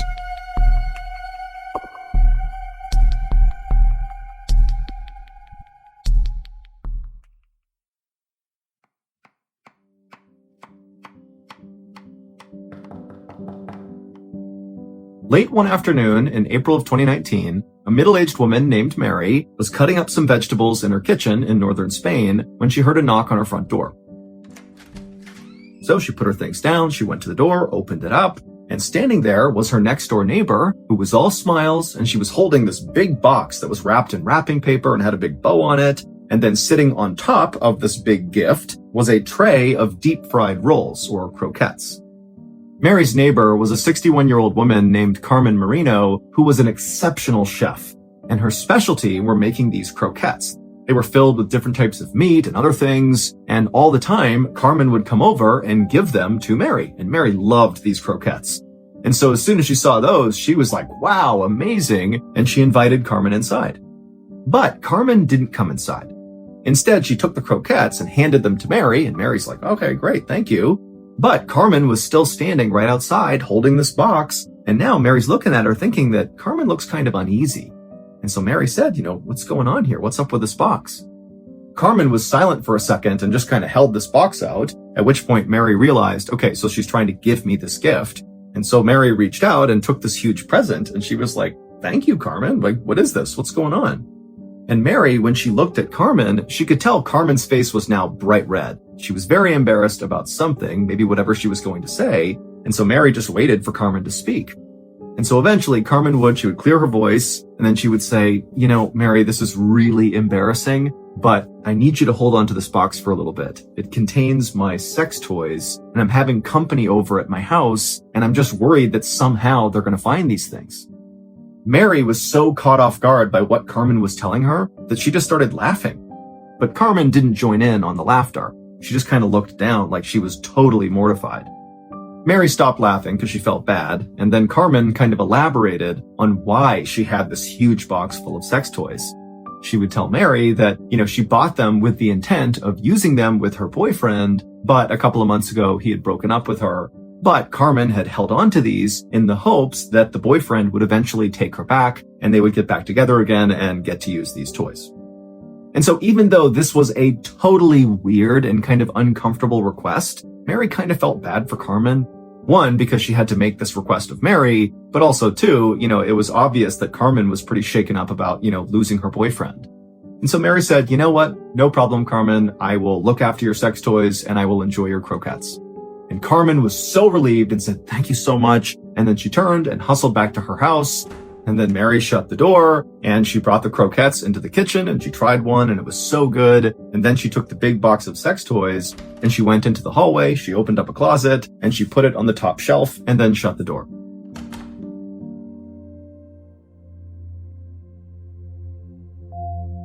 Over the next couple of days, Mary expected Carmen to come back over and reclaim her box of sex toys. But Carmen didn't. And when days turned into weeks and then turned into months, and still Carmen had not come over to get the sex toys, Mary was kind of annoyed, but she was just too embarrassed to go over to Carmen and be like, hey, why don't you come over and get your sex toys? And so Mary just decided she would leave it alone and not talk about it. And if ever Carmen wanted them back, she could have them. But if she never asked for them again, Mary didn't care. She would just eventually throw the box away, and that would be it. A few months later, on September 29th, 2019, so we're talking about 6 months or so from when these sex toys were first brought over to Mary's house. Well, on this day, Mary was kind of doing chores in her house when she began to smell a really bad smell coming from the hallway closet where the box of sex toys were. And so Mary opened up the closet, and for sure, she could tell the bad smell was coming from this closet. And so she started by smelling the shoes that were towards the bottom of the closet to see if maybe she had stepped in something gross, but they were all clean. And then eventually she reached the sex toy box. She pulled it down from the top shelf, and it had never been opened. It's still wrapped, but she just smelled the box and she immediately recoiled because that had to be where the terrible smell was coming from. It was coming from this box. And so Mary was totally repulsed at the idea that these sex toys smell horrible, but she carried the box into the kitchen and set it down, and she thought, is this a horrible betrayal of my friend's trust if I open up this box and look at her sex toys? But Mary ultimately was like, you know what, Carmen has not come back for this thing. I'm opening this up because I need to know what's making this smell. So Mary went over and got a pair of scissors and she cut off the wrapping paper, and then she opened up the box, and inside was like this big thing that had been wrapped in tinfoil. So all you saw was tinfoil. And so Mary, she reached down and kind of began to peel back the tinfoil. It was kind of sticking to whatever was under it. But eventually, after she kind of yanked on it, she pulled the tinfoil off. And when she saw what was in there, she began screaming and ran outside and called the police.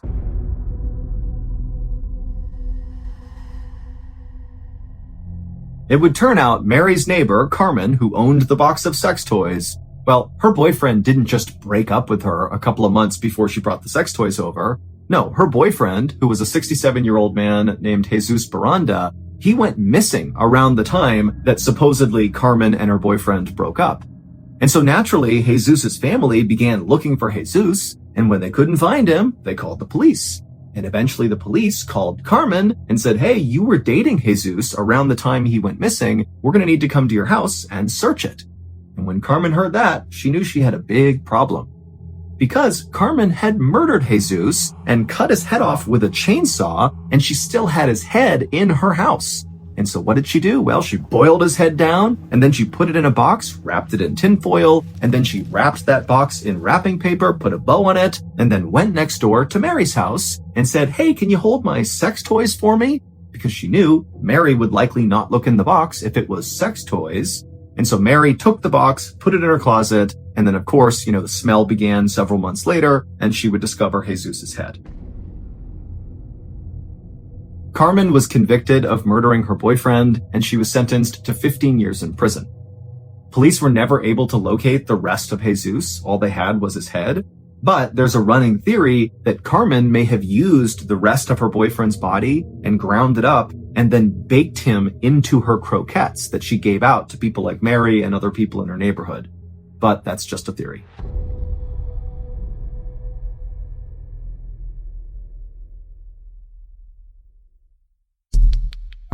The next and final story of today's episode is called, What's That Smell?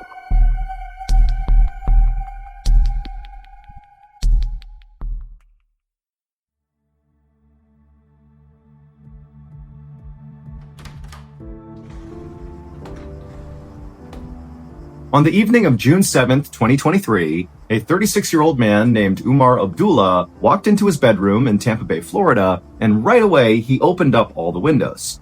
Now, keep in mind, Tampa Bay, Florida is really hot. And so by doing this, he was letting in all this really hot air, but Umar did not care. He just wanted whatever was inside of his apartment out. Umar, along with his wife Samira and their 10-month-old daughter, had just gotten back to their apartment after a trip to Ohio, and the second they walked inside, they had smelled this weird smell. And it was something they had never smelled before. This was not like rotten food or anything like that. This was like a chemical smell. But even that wasn't a good description. It was like a cross between chemicals and maybe paint. And so at first, Umar and Samira just walked around their apartment, predominantly in the kitchen, looking for things that could be leaking, in the fridge or in cupboards or whatever, but they couldn't find anything that seemed like it could be the cause of the smell. And it was around this point, when they were totally stumped, that Umar and Samira remembered that their apartment building was extremely well taken care of.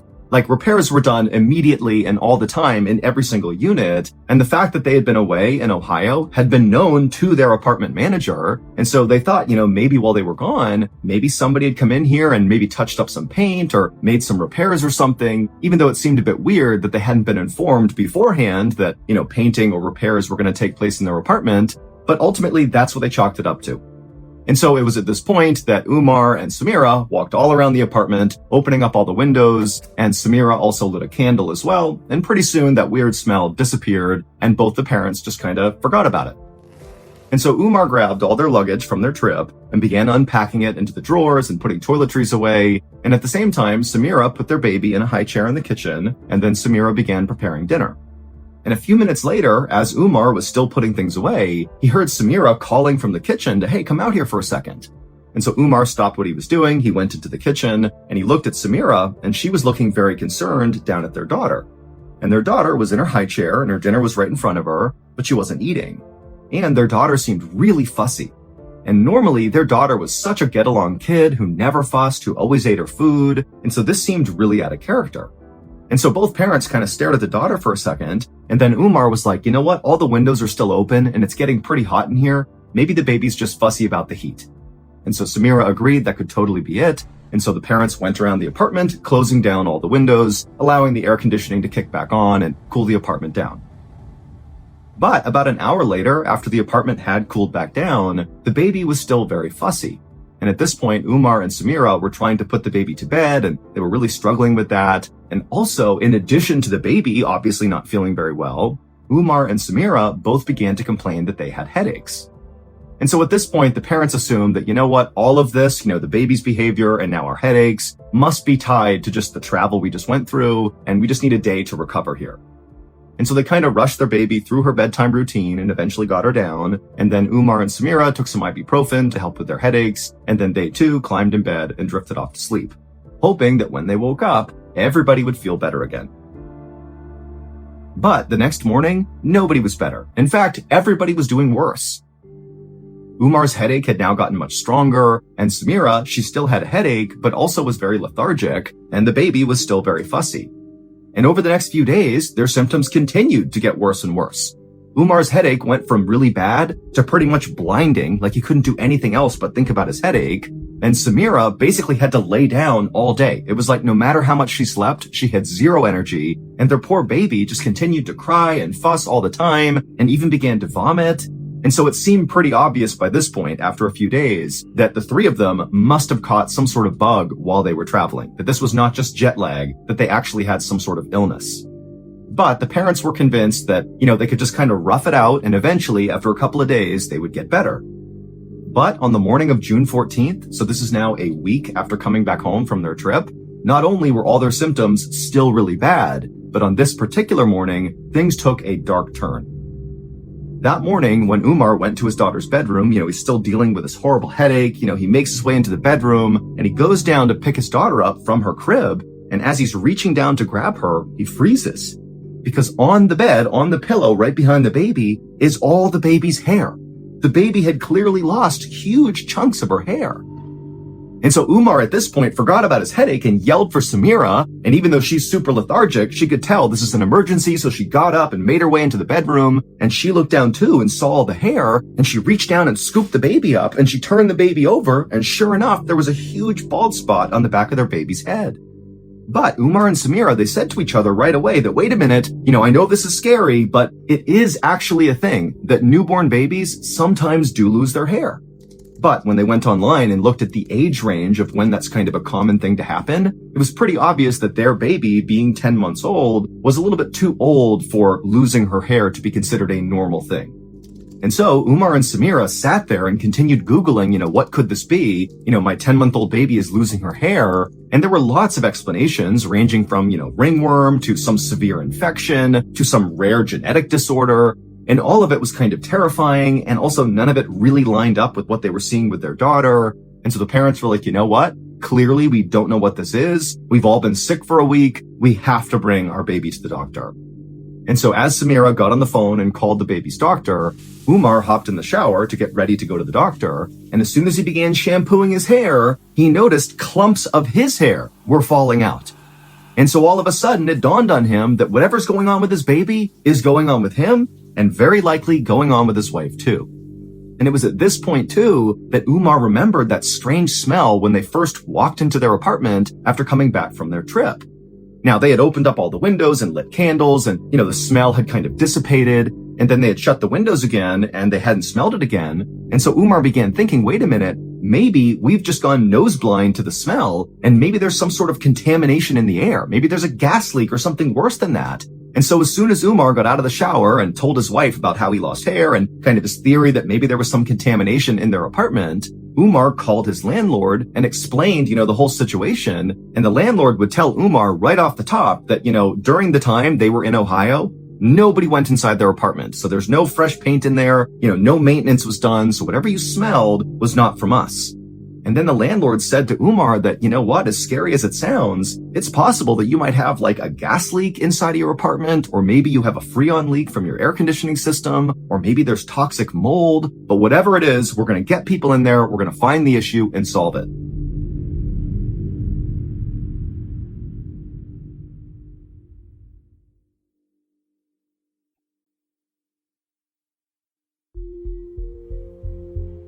And so later that day, sure enough, a gas inspector showed up to Umar and Samira's apartment, and they checked the entire place, and they could not find any trace of a gas leak. They checked everywhere. There was no leak, but they did tell Umar and Samira that yes, we can smell a faint trace of some chemical smell, but we don't think it's gas. And then after the gas inspector left, the landlord went out and found a mold inspector who came into Umar and Samira's apartment. They looked everywhere and could not find any mold. Then the landlord brought in a plumber to check the hot water heater, but no issues with that. Then the landlord brought an HVAC company in, and they checked the air conditioning units, and there was no leak. And so finally, after the landlord had kind of run out of ideas for who to bring over to check the apartment, because again, by this point, nobody had found anything wrong with the apartment, Umar just said, you know what? I'm going to call the fire department. And so Umar, he calls the fire department, and the fire department, they send over their hazardous materials team or their hazmat team. And so they go into the apartment and they look everywhere, and there is nothing. They could not find any source that was causing the smell at all. It seemed very much like their apartment was totally safe and fine. But by this point, it's now been 2 weeks since Umar, Samira, and their baby had come back from that trip, and they still felt totally horrible. Umar still had his headaches, he was still losing his hair. Samira had begun losing her hair as well. She still had her headaches, she still felt lethargic, and their baby was still losing her hair, and she still was fussy and miserable. And all three of them now had developed this weird shortness of breath where they'd just be walking through the apartment and suddenly it was like they couldn't even breathe. And so now they've had all these people who can't find anything wrong with their apartment. They'd gone to their doctors and the doctors had no idea what was wrong with them. And so it was kind of like they had no idea what to do, but clearly this crisis was only getting worse and worse and worse. And so Umar felt like he had no more options. He couldn't leave his apartment. He couldn't afford to do that. And so they were just stuck in this place that seemed toxic. But all that would change on June 25th, so 2.5 weeks after they came home from that trip, because on this day, Umar discovered something about that chemical smell they caught right when they came back in after the trip. The smell that all the people that had come into the apartment had sort of noticed but couldn't identify. On June 25th, Umar figured something out about that smell. And so on this day, Umar was in his apartment feeling completely miserable, as was his wife and his daughter who were in the bedroom. But at some point, Umar suddenly caught a whiff of that weird chemical smell. And as soon as he smelled it, he sort of began to cough, and he was about to call his landlord and be like, hey, I smelled it again. But he decided on this day, instead of calling anybody else, he was going to run an experiment of his own. And so instead of trying to get away from the smell, Umar began smelling in the air as deep as he could to try to kind of figure out where the smell was coming from. And so he began walking around his apartment, sniffing the air, kind of tracing the smell. And slowly but surely, he began kind of following the smell through his kitchen, down the hallway, all the way to his front door. And when he got to his front door, he smelled it again, and he could tell the smell was the strongest right now. And so feeling a sudden jolt of adrenaline, he grabbed the door, flung it open, half expecting to see like a chemical cloud floating in the air in the hallway. But as soon as he opened the door, there was nothing outside. And when he smelled in the hallway, the smell wasn't really there anymore. And so he kind of looked around for a second, feeling kind of silly, and then he shut the door, and he was about to just go back into his apartment and just kind of accept that once again, I got no idea what's going on here. But then he stopped, and he turned back around and looked at the actual door, like the actual front door of his apartment. And he began smelling the door, and the door definitely had the chemical smell. And so he began smelling and tracing his hands all over this door, not even sure what he was looking for, but eventually he worked his way all the way to the bottom of the door. And that's when he felt something. And so suddenly Umar got down and stared at this strange thing he had found on his door. And as soon as he saw what it was, he jumped up and ran to his wife to tell her what he had just found.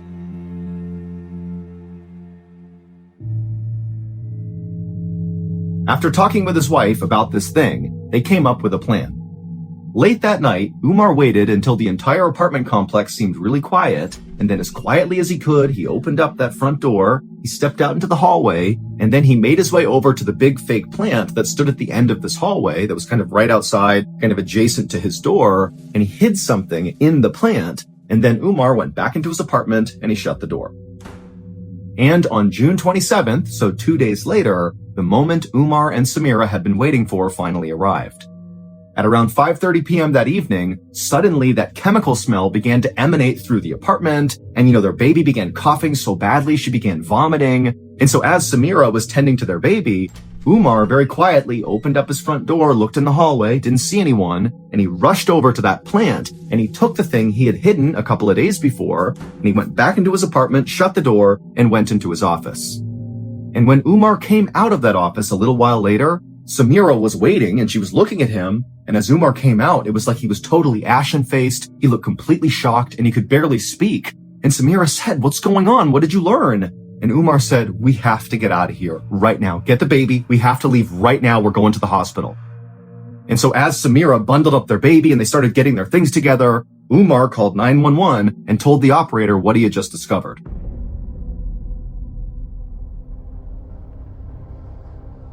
The strange thing Umar had discovered on his front door 2 days earlier on June 25th was a weird crack at the very base of his door where you could basically see from inside of his apartment out into the hallway. And the thing Umar and his wife had decided to hide in the hallway in that plant was a video camera aimed at their front door, because they were suspicious that something was making its way through that crack in the door into their apartment, and they wanted to catch it on camera. And that's exactly what happened 2 days later when around 5:30 p.m., their daughter began coughing and Umar began to smell that smell in the apartment, and he rushed out, he got his camera, he went back into his office, he watched the footage, and he could not believe what his camera had recorded. Just before 5:30 p.m. on June 25th, so right before the smell came into the apartment, on video, you see this guy walk up the stairs and enter the hallway right in front of Umar and Samira's apartment door. And this man had a syringe in his hand, and he knelt down and he placed the syringe into that crack at the bottom of Umar and Samira's door, and he pushed the plunger of the syringe before pulling the syringe out, quickly turning and disappearing down the stairs.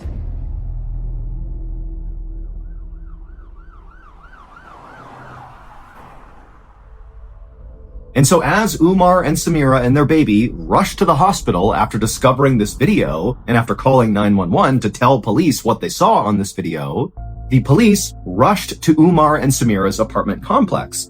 Not to go to Umar and Samira's apartment though, instead to go to the apartment right below Umar and Samira. The man who rented that apartment right below them was a 36-year-old named Zuming Lee. He was a married father of two who was working on his PhD in chemistry from the University of South Florida, and Umar and Samira thought of him as being a really nice guy. He was very quiet, he kept to himself, he even gave them a gift after their daughter was born. But on this evening, when the police arrived at Zuming's apartment and knocked on the door, when Zuming opened it up, he was immediately arrested. It would turn out, despite Zuming giving Umar and Samira that gift after their baby was born, well, that was the end of him liking Umar and Samira. Because as soon as they came home with their baby, Zuming became obsessed with how noisy their baby was. Even if their baby was barely being loud, it completely consumed Zuming's mind. It was like he was obsessed with listening for this baby. And then suddenly it wasn't just the baby that annoyed him, it was even the slightest noise he heard above him coming from Umar and Samira's apartment that totally sent him into a rage. And so Zuming began constantly going to the homeowners association to complain about the baby and, the toilet sounds and the footsteps he was hearing. And when that wasn't enough, he began going to the police about it. Now, Umar and Samira had been told that their downstairs neighbor really was upset with how loud they were being, and so they did everything they could to be quiet. They felt so bad that they were coming off as being these very loud and disrespectful people, which they were not. They did have a little baby, and babies make noise, but they were doing everything they could to be quiet. and so they had no idea that Zhu Ming was still just completely furious at them.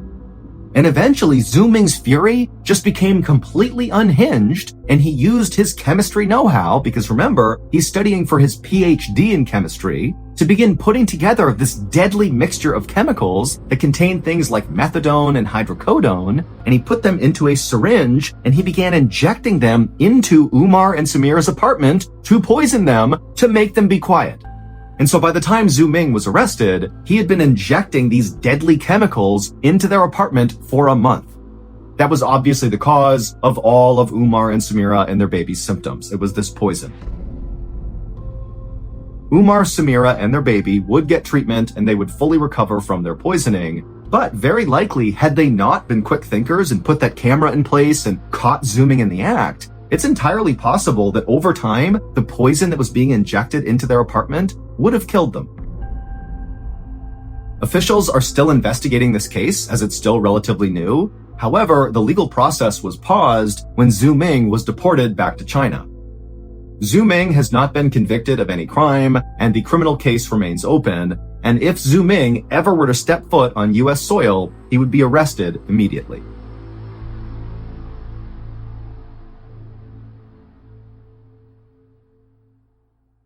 A quick note about our stories. They are all based on true events, but we sometimes use pseudonyms to protect the people involved, and some details are fictionalized for dramatic purposes.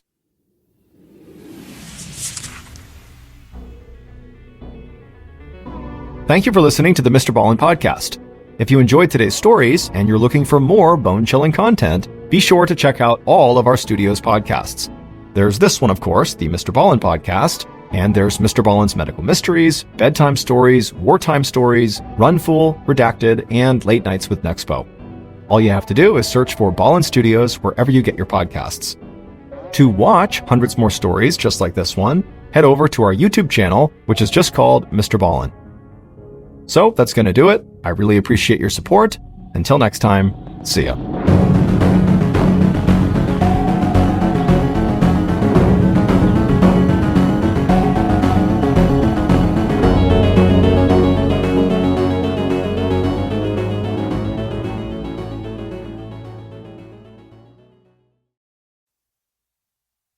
On a day in 2001, a veteran homicide detective put on his gloves and stepped into a cluttered bedroom. He'd been working on a murder case for months, but he still had no clear evidence pointing to any of the suspects. However, a tip from an informant had led him to this bedroom, and he hoped he'd find something useful there. The detective searched the room, and at first, nothing stood out to him. That is, until he saw a piece of notebook paper sitting on a nightstand. On this paper was somebody's list of goals they wanted to accomplish in their life. The detective scanned the list. Most of the goals on the list were pretty standard, except for one, which was totally psychotic. But before we get into that story, if you're a fan of the strange, dark, and mysterious delivered in story format, then you've come to the right podcast, because that's all we do, and we upload twice a week, once on Monday and once on Thursday. So, if that's of interest to you, please hide a tiny speaker in the ceiling of the Follow Button's bedroom, and then play It's a Small World After All on repeat every time the Follow Button tries to fall asleep. Okay, let's get into today's story.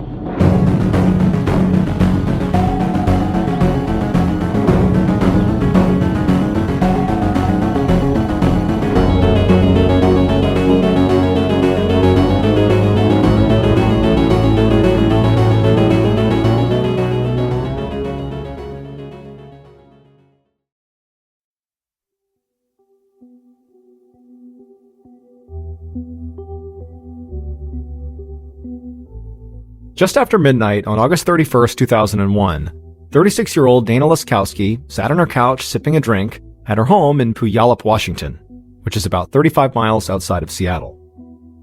Dana had been enjoying a night at home by herself, but as she sat there on the couch, the silence in the house started to feel a bit unsettling. It just was not something she'd gotten used to yet. Dana was the mother of 9-year-old triplets, so the house was typically filled with a lot of noise. But tonight, the kids were 3 hours away, staying with their dad. Dana and her husband Stan had separated the previous year, and after the separation, Dana had moved several hours away to Puyallup, where some of her family lived. Dana and Stan had tried hard to effectively co-parent the triplets. She loved the idea. She loved that the kids still had a good relationship with their father, but not having them around all the time had been a huge transition for Dana. Dana grabbed the remote off the coffee table and turned on the TV, just to have some background noise. She sipped her drink and then kind of laughed at herself. Spending a night on her own really should not be that big of a deal. It should be fun, it should be enjoyable. And plus, even though her triplets would be gone for a few more days still, Dana worked as a nanny for a couple in town, and she'd be able to spend time with their kids, who she loved too. And so Dana told herself to just relax and enjoy a stress-free night. Then she leaned back on the couch and tried to watch TV. But as she was doing that, she suddenly heard this noise coming from the back of the house. She put her drink down, turned off the TV, and then walked out of the room towards the back door. She expected to see her 17-year-old niece and Amanda's best friend, Emily Lauenborg, standing in the hall, because Dana always kept her back door unlocked for these two teenage girls. Amanda and Emily both had strained relationships with their families, so Dana had become a kind of surrogate mother to both of them.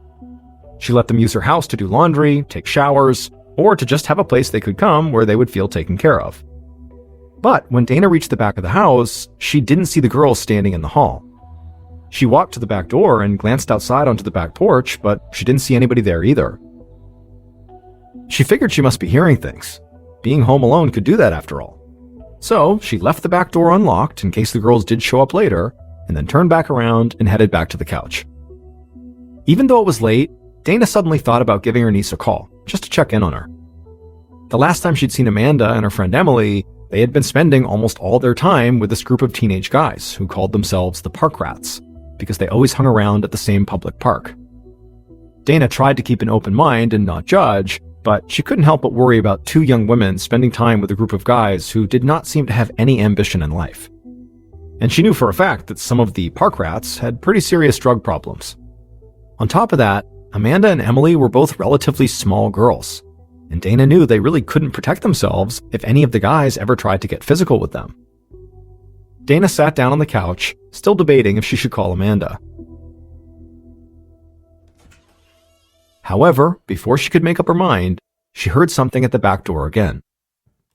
Then she heard footsteps coming down the hall.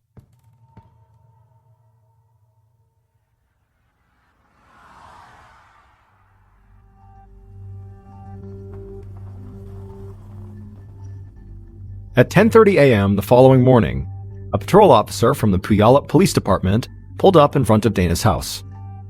He'd gotten a message from dispatch about an urgent 911 call that had come in that morning. A woman had called and said her children's nanny, Dana Laskowski, had not arrived at the house when she was supposed to. The woman and her husband had both called Dana, but couldn't get a hold of her. And this really worried them, because Dana would never not show up without calling and making sure the kids would be okay. So the woman had asked the police to please do a wellness check on Dana. The officer stepped out of his cruiser and glanced around the neighborhood. This was a pretty busy area of town, with lots of fast food restaurants and shops nearby, so the street could see plenty of traffic at night. The officer walked up to Dana's front door and knocked while calling out her name and also introducing himself. But after a few moments, he didn't get a response, and he also didn't hear any movement inside the house. And so eventually, the officer walked around to the side of the house and pressed his face against a window. However, the curtains inside the house made it difficult to see anything inside. So he walked around to the back of the house, and there he noticed the back door was cracked open. He slowly walked up the steps of the old wooden porch, approached the door, and then called out for Dana again through the crack. But there was still no response. The officer tensed up. He had no idea if this was an innocent mistake by Dana leaving the door open, or if maybe somebody had broken into her house. And if it was the latter, the intruder could still be inside. And so the officer unholstered his gun, pushed the door open, and stepped into the house. As he did this, he walked past an open door and glanced inside. It was a bedroom, and it looked like it had been ransacked. Dresser drawers were open and clothes had been thrown all over the floor, but he didn't see anybody in the room. And so the officer kept heading down the hallway, getting more and more tense as he moved. He eventually reached the front room and stepped inside. And there he found more pieces of clothing on the floor, but he still didn't see anybody. The officer reached for his radio, about to call in a potential burglary, when he looked over at the couch. And immediately, what he saw there told him he was dealing with something far worse than just a break-in.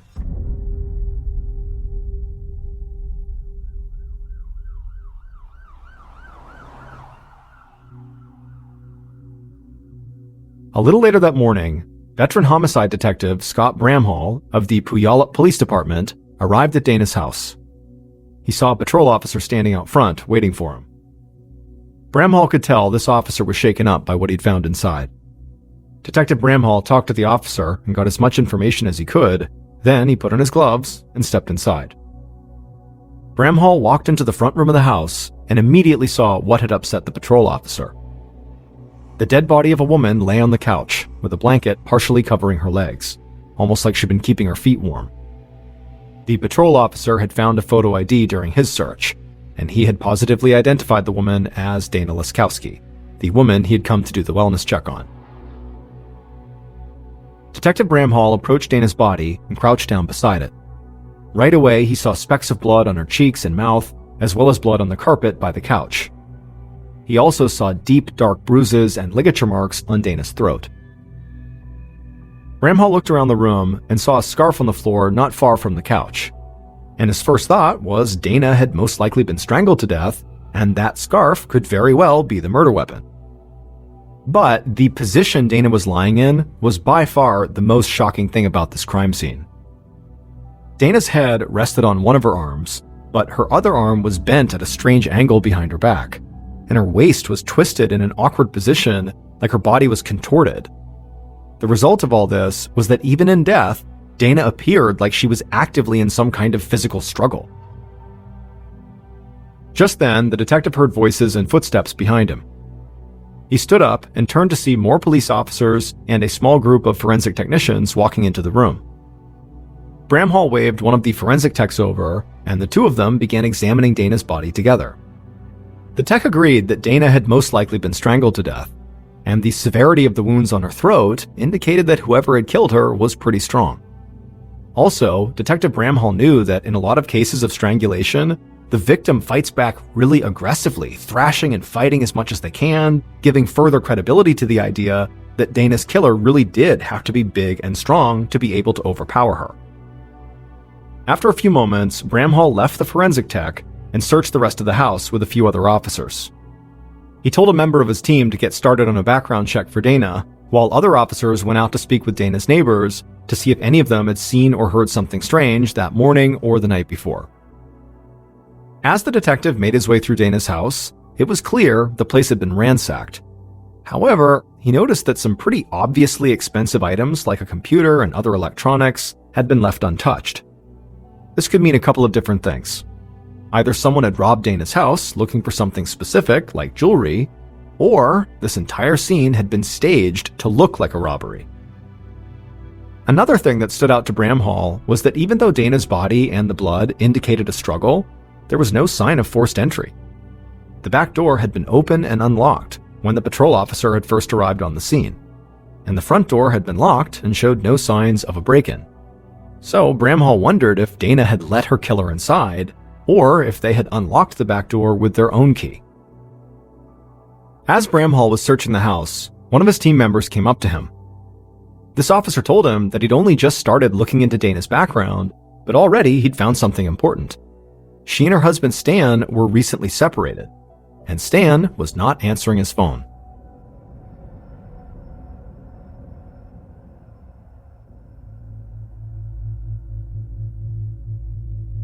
That night, after Detective Bramhall had spent hours at Dana's house, he got back to the police station, and he was already feeling antsy. Dana's husband, Stan, like any murder victim's spouse, would basically automatically be a major suspect under almost any circumstance. However, in the few hours since Bramhall had begun working this case, Stan had started to look like the perfect suspect. Stan had not responded to the multiple calls the Puyallup police had made throughout the day, and when Detective Bramhall had reached out to police in the town where Stan lived, they actually went by his house, and there had been no sign of Stan or the triplets. Now, Detective Bramhall did not want to jump to conclusions here. However, he couldn't ignore what might be going on here. A man killing his estranged wife so he could have sole custody of their kids was actually a fairly common thing. Still, Bramhall couldn't do anything until they actually tracked Stan down. So, the detective stayed in touch with the police in Stanstown, and he also contacted the Washington State Police to tell them to be on the lookout for Stan. In the meantime, Bramhall started to gather information on Dana's friends, family, and her employers. Now, he was already planning on interviewing everybody close to Dana, but if Stan didn't turn up soon, he hoped maybe one of them would be able to help police track him down. But the following morning, before Bramhall had met with anybody else, he got a phone call in his office. And as soon as he answered, he heard the voice of a man who sounded upset and a bit frightened. It was Dana's husband, Stan. Stan explained that he had just taken his kids camping and had been at a spot out in the woods that didn't get cell service. So when he'd left the campsite earlier that morning, he saw he had tons of voice messages from the police.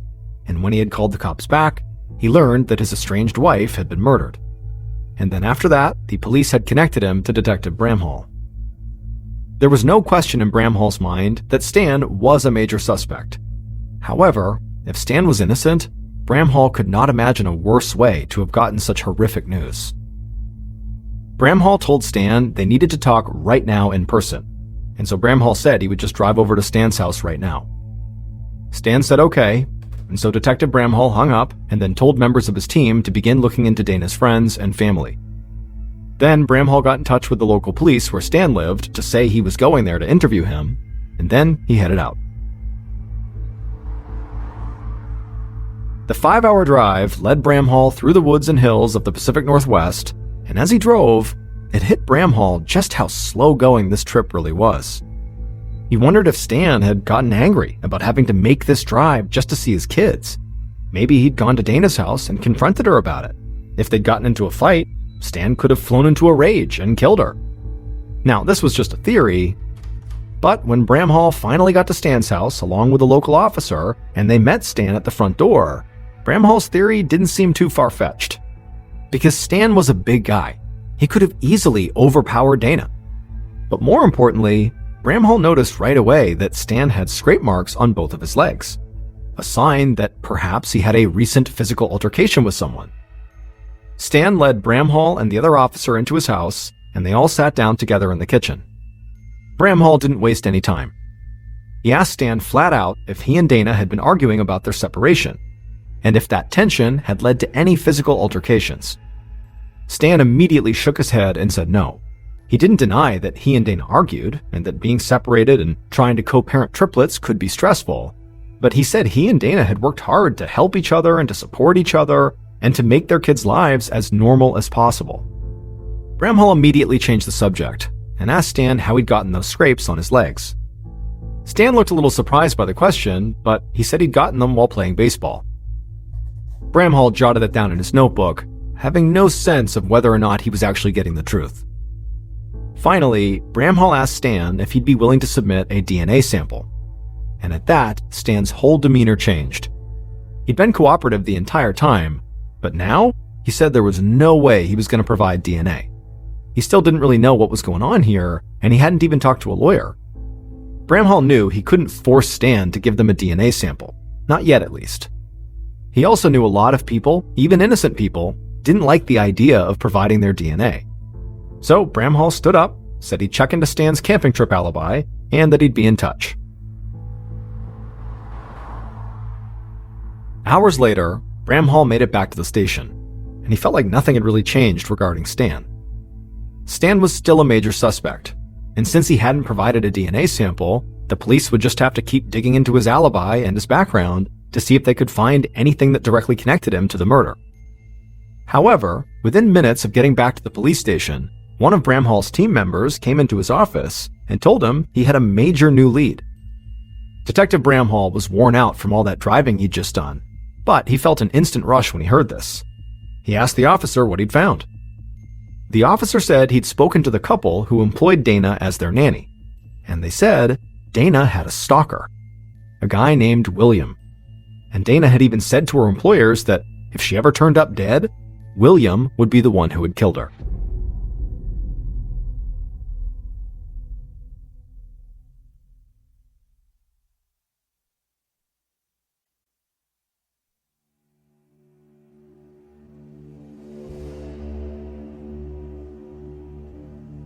On the evening of September 2nd, 2 days after Dana's body had been found, Detective Bramhall sat inside of an interview room across the table from Dana's alleged stalker, William. It would turn out William had installed cabling at Dana's house a few months earlier. And since then, he'd been leaving notes and poems on Dana's front door, and he'd been seen lurking around her house a bunch of times by several of Dana's neighbors. Police also found a string of harassing messages from William on Dana's phone. And so all of that had been enough for Bramhall to secure a search warrant, and the search of William's house had led to a disturbing discovery. Inside the interview room, Detective Bramhall pulled out a notebook and put it on the table. Then he asked William if he recognized it. William lowered his head and then nodded. He said it was his personal journal. Bramhall flipped open the notebook and showed William what appeared to be a letter to an unnamed woman.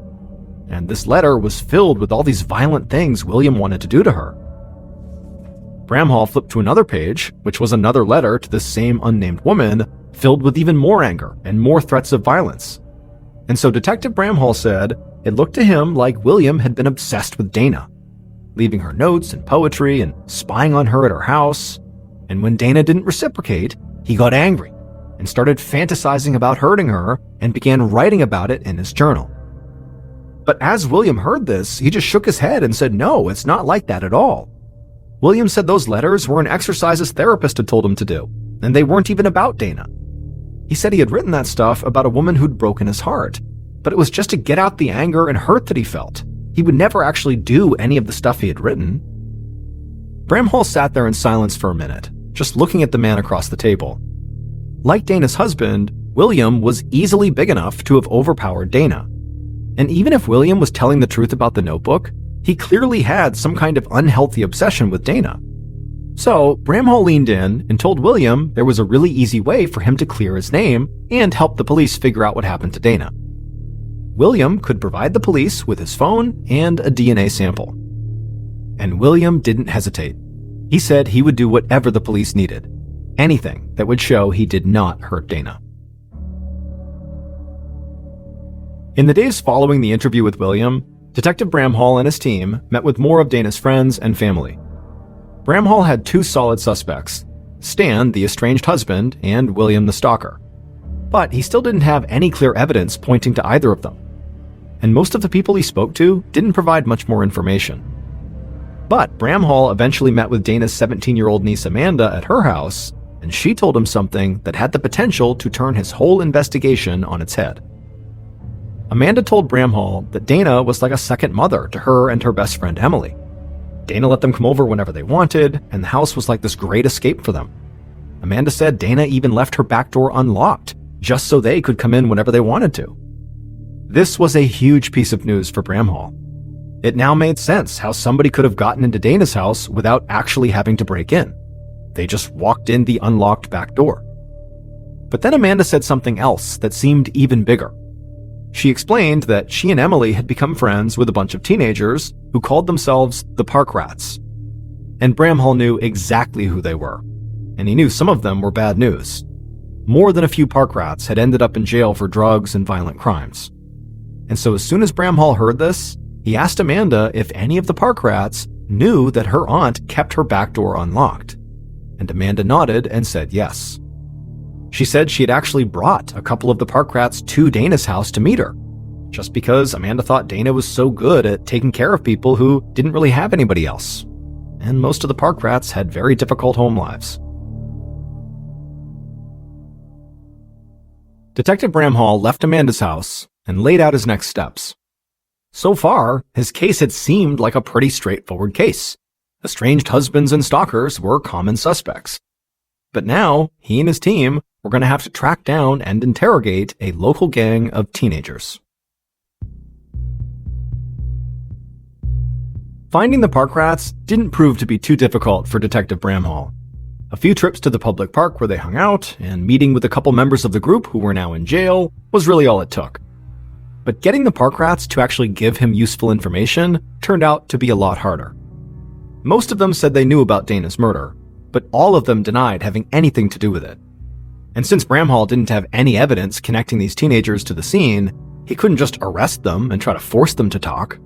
And so before long, a month had just flown by, and Bramhall still didn't have anything. And in that time, no new evidence surfaced that pointed to either Dana's husband Stan or the stalker William. And so Bramhall began to worry that maybe Dana's death had been the result of a random burglary gone wrong, and that the police were not even close to tracking down her killer. On October 4th, 2001, so 34 days after Dana's murder, her friends and family finally gathered for her funeral. Because of the ongoing investigation, police had waited longer than usual to release the body back to the family. But now, a funeral home in town was packed with people who had come to express how much they loved and missed Dana, and how much she had been there for them. Detective Bramhall and some members of his team attended the funeral, watching to see if anyone might do something that jumped out at them. But nothing out of the ordinary happened. It was just a group of people grieving the loss of a loved one. After the service was over, Bramhall secured the funeral memorial book, which had been signed by the people who had attended.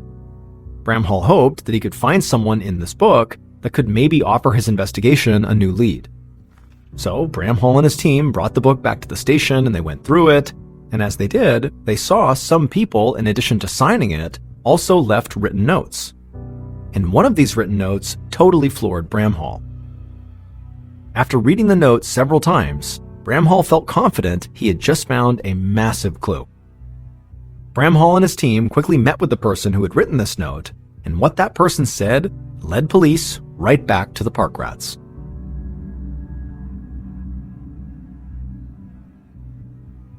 Over the next several weeks, armed with new information from this memorial book, Detective Bramhall tracked down several of the park rats he'd already met with, and they were willing to cooperate.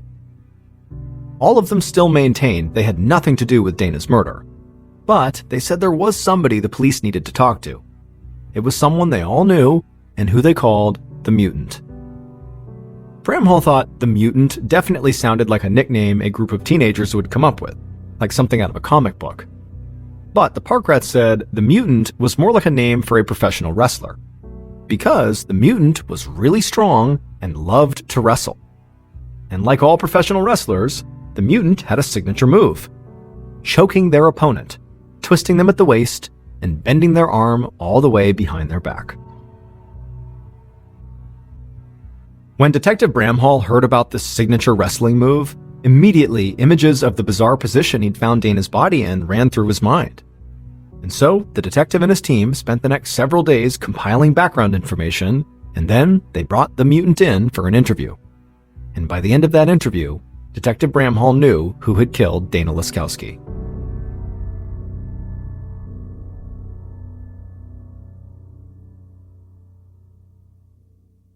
Based on information from the Mutant, evidence found at the crime scene, and interviews conducted throughout the investigation, here is a reconstruction of what police believe happened to Dana not long after midnight on August 31st, 2001.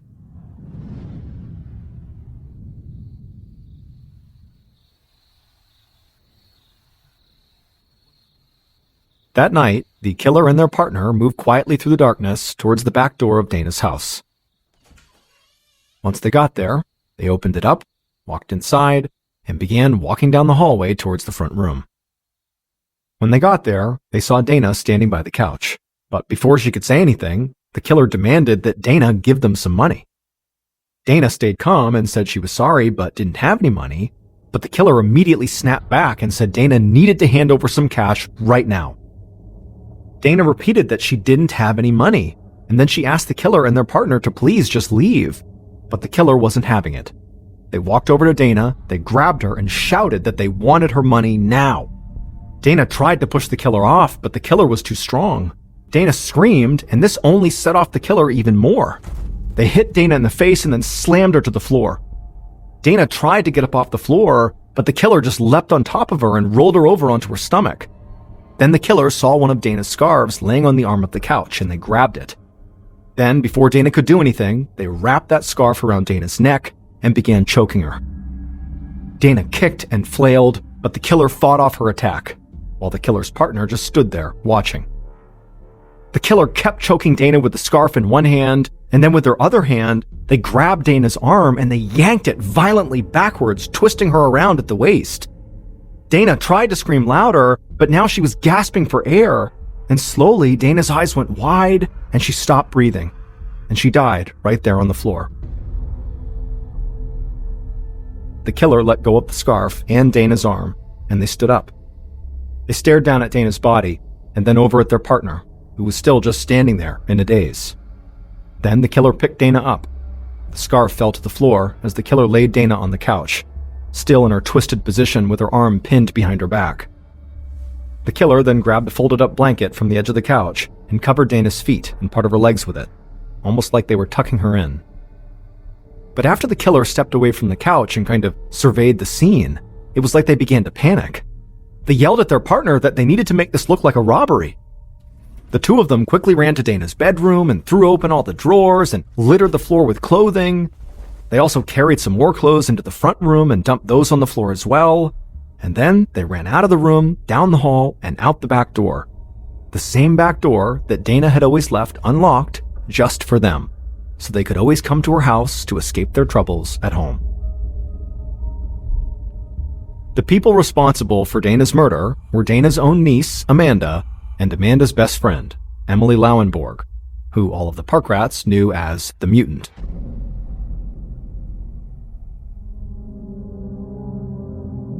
The two young women had gone to Dana's house to try to get Dana to give them some money, and when she refused, it was Emily, the Mutant, who attacked and killed her. Emily had not been high on the suspect list because on the surface, she did not fit the profile of the killer. Police had assumed that the killer was a man who was bigger and stronger than Dana. And Emily was a small young woman who was only about 5'2". But it would turn out, despite her small size, Emily was extremely strong and loved to wrestle. Hence how she got the nickname, the Mutant. The note that Detective Bramhall saw in Dana's funeral memorial book that really stood out to him was written by Dana's niece, Amanda. And it read, "I'm sorry I wasn't a better niece for you. 34 days clean and sober. It's all for you." The funeral was held exactly 34 days after Dana's murder, suggesting Dana's murder prompted Amanda to go sober on that same day. Now, that in and of itself is not totally unreasonable that a death in the family would prompt a big life change. However, to Bramhall, as he was reading through the notes, that note just felt weirdly specific to reference her sobriety and the exact number of days inside of this memorial book when all the other notes were just far less specific. And so to him, something felt off about it. And so the detective followed up with Amanda and asked her about the note, and she would admit to him that she had been struggling with drug addiction. And so Bramhall wanted to know if her sudden sobriety was connected to Dana's murder, like the note implied. And Amanda would say yes, and over the course of this discussion, she would also just tell Bramhall that there was this drug dealer in the park rats who might have killed her aunt. However, when Bramhall met with that drug dealer and several other members of the park rats, they all pointed the finger at Emily, the Mutant. Police searched Emily's house and found a piece of paper in her room. On it, she had written a list of goals she had. And one of those goals was to, quote, kill someone and get away with it. Emily eventually confessed to the murder, and Amanda admitted to being in the house during the murder. Dana's niece Amanda aided the police in prosecution, and so she was not charged with any crime. As for Emily, she would take a plea deal and would only serve about 5.5 years in prison.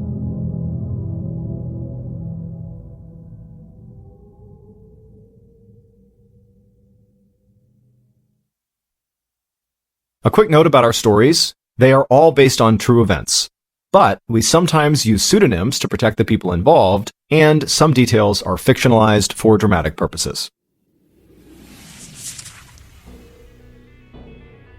Thank you for listening to the MrBallen podcast. If you enjoyed today's story and you're looking for more bone-chilling content, be sure to check out all of our studio's podcasts. This podcast, the MrBallen podcast, and also MrBallen's Medical Mysteries, Bedtime Stories, Wartime Stories, Run Fool, and Redacted. Just search for Ballen Studios wherever you get your podcasts to find all of these shows. To watch hundreds more stories just like the ones you heard today, head over to our YouTube channel, which is just called MrBallen. So that's going to do it. I really appreciate your support. Until next time, see ya.